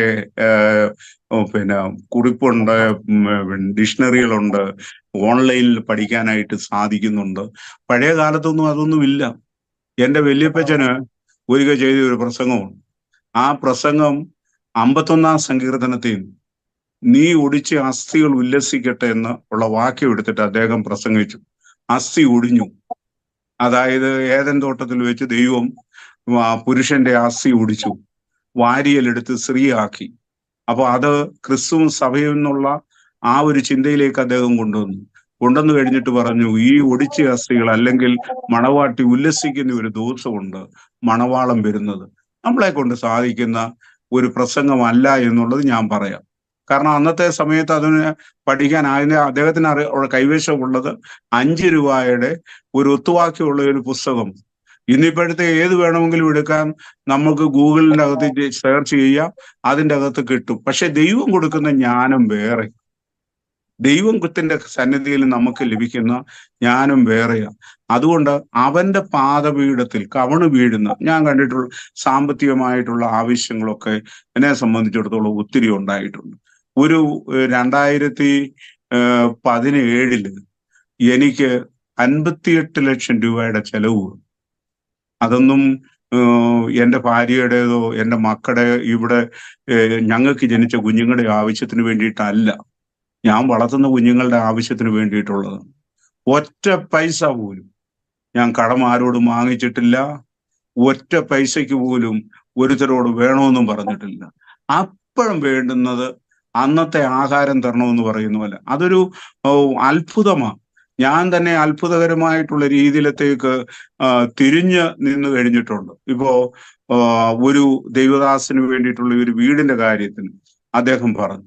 അപ്പോൾ ഞാൻ തന്നെയൊന്നുമല്ല, അദ്ദേഹം പറഞ്ഞു എന്ന് പറഞ്ഞാൽ തെറ്റ. അദ്ദേഹം മരിച്ചു. അദ്ദേഹത്തിന്റെ ഭാര്യയും മക്കളുടെ കാര്യത്തിന് വേണ്ടിയിട്ടൊക്കെ വേറെ ചിലരൊക്കെ ഉണ്ട്. അപ്പോ എന്റെ കൂടെ നിന്നിരുന്ന ഒരാള് പറഞ്ഞു, ബാബു സാർ അതിൻ്റെ അകത്ത് ഇത്ര രൂപ തരും. സാജു പാസ്റ്ററെ, എൻ്റെ ഈ 10 രൂപ എടുക്കാനില്ല. വളരെയധികമായിട്ട് ഭാരപ്പെട്ടുകൊണ്ട് നിൽക്കുന്ന സമയമാണ്. പക്ഷേ ഇന്ന് എൻ്റെ ഒരു പെങ്ങളുടെ മകൻ വന്നു കഴിഞ്ഞിട്ട് എൻ്റെ കൂട്ടുകാരൻ ഞാൻ കൊടുക്കുമെന്ന് പറഞ്ഞ എത്ര രൂപയാണ്, അത്രയും രൂപ എന്നെ പിടിച്ചേൽപ്പിച്ചു പോയി. അദ്ദേഹം പറഞ്ഞില്ല എനിക്കിങ്ങനെ ഒരു കമ്മിറ്റ്മെന്റ് ഉണ്ടെന്ന്. ഞാൻ ഉടനെ തന്നെ എൻ്റെ ഭാര്യയെ ഏൽപ്പിച്ച് ഞാൻ പറഞ്ഞു, നേരെ വിളിച്ച് കൊടുത്തേര്, വേണ്ട കൊടുക്ക്. അപ്പോ നമുക്ക് വേണ്ടി പ്രവർത്തിക്കുന്ന ഒരു ദൈവം, ആ ദൈവം വിശ്വസ്തനായിട്ടുള്ളതാണ്. പിന്നെ എനിക്ക് മുമ്പേ പറഞ്ഞല്ലോ, എനിക്ക് ഒരു കാര്യത്തിന്റെ അകത്ത് വളരെ സങ്കടമുണ്ട്.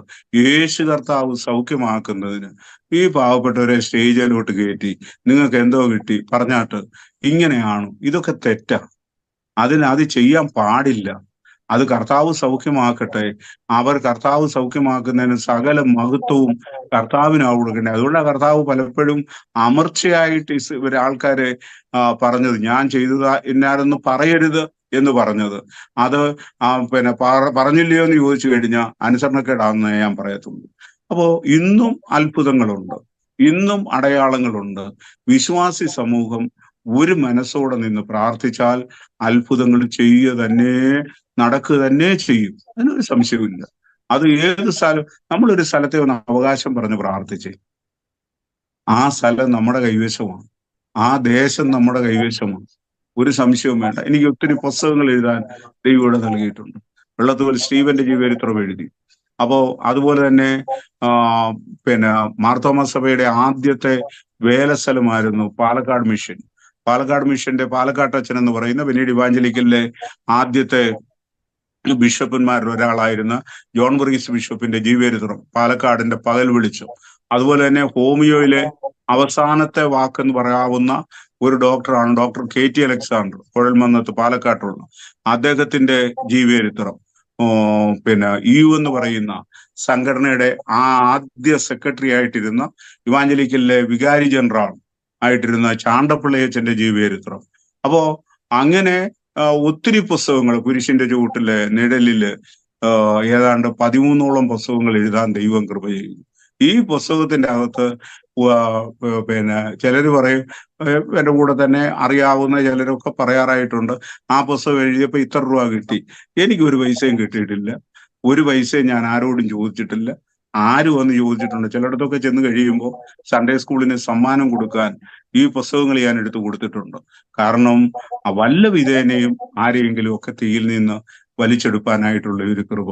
ഏതായാലും സാജു പാസ്റ്ററും കൂടെയുള്ള സഹോദരങ്ങളും ബലഹീനനായ എന്നെ ഓർത്തതിന്, ഇങ്ങനെ ഒരു ഇന്റർവ്യൂ ക്രമീകരിച്ചതിന് ഒരുപാട് നന്ദി. ദൈവം നിങ്ങളെ അനുഗ്രഹിക്കട്ടെ. ആയിക്കോട്ടെ. ഒരു കാര്യം കൂടെ ചോദിച്ചോട്ടെ. സാറിന് ശാരീരികമായ ബുദ്ധിമുട്ടുണ്ടെന്ന് എനിക്കറിയാം.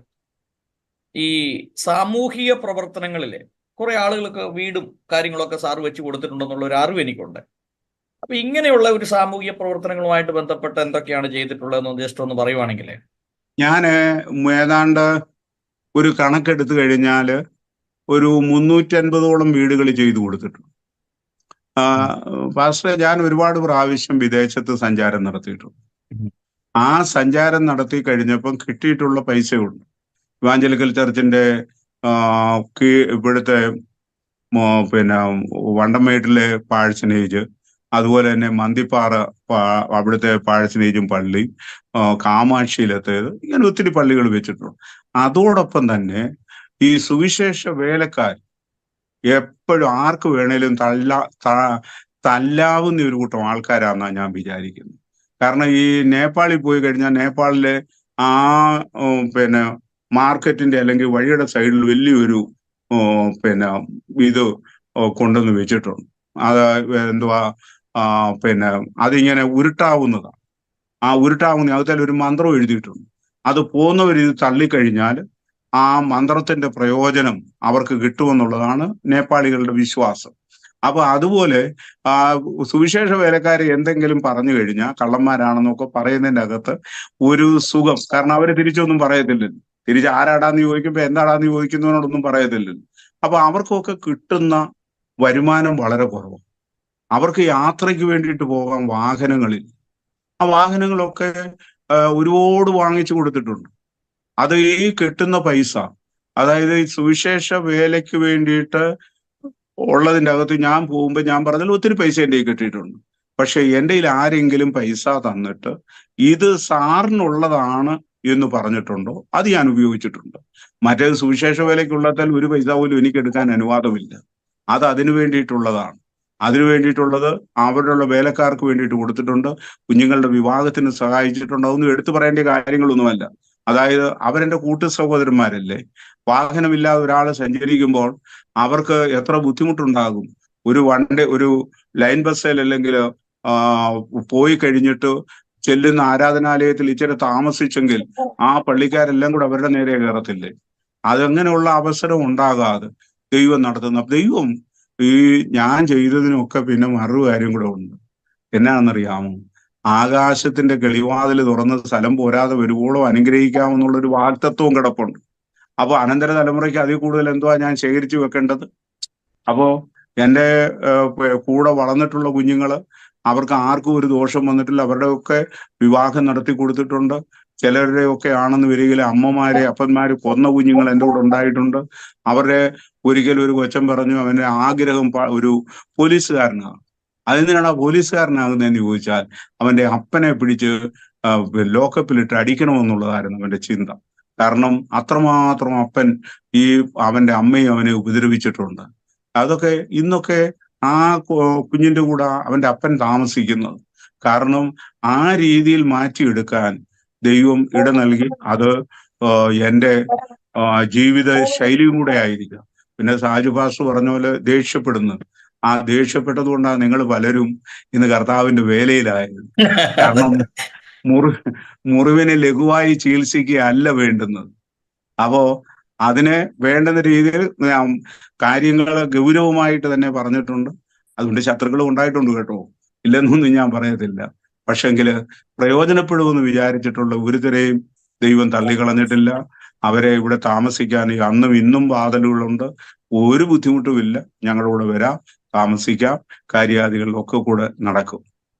കേരളത്തിലെ അറിയപ്പെടുന്ന മാർ ക്രിസോസ്റ്റം ബിഷപ്പുമായിട്ടൊക്കെ ഏറ്റവും അടുത്ത ബന്ധമുള്ള CSIയിലെ ആയിക്കൊള്ളട്ടെ, ഓർത്തഡോക്സ് സഭയിലെ ആയിക്കൊള്ളട്ടെ, മറ്റ് പെന്തക്കോസ്റ്റൽ ചർച്ചകളിലായിക്കൊള്ളട്ടെ, എല്ലാ സഭകളിലും പാവസാറിന്റെ ഒരു പ്രത്യേകത എന്ന് പറഞ്ഞാൽ ഒരു സുവിശേഷകൻ എന്ന നിലയ്ക്ക് എല്ലാ സഭകളുമായിട്ട് എവിടെ തനിക്ക് പ്രസംഗിക്കാൻ അവസരം കിട്ടിയാലും അവിടെ പോയി കർത്താവായ യേശു ക്രിസ്തുവിനെ കുറിച്ച് പ്രസംഗിക്കുന്ന ഒരു അനുഗ്രഹിക്കപ്പെട്ട ഒരു സുവിശേഷകനാണ്. എനിക്ക് അതിന്റെ ഇടയിൽ ഒരു കാര്യം കൂടെ ഞാൻ പറയാം. എന്നെ ആദ്യം ആരെങ്കിലും പ്രസംഗത്തിന് വിളിച്ചിട്ടുണ്ടെങ്കിൽ അവർക്ക് പോവും.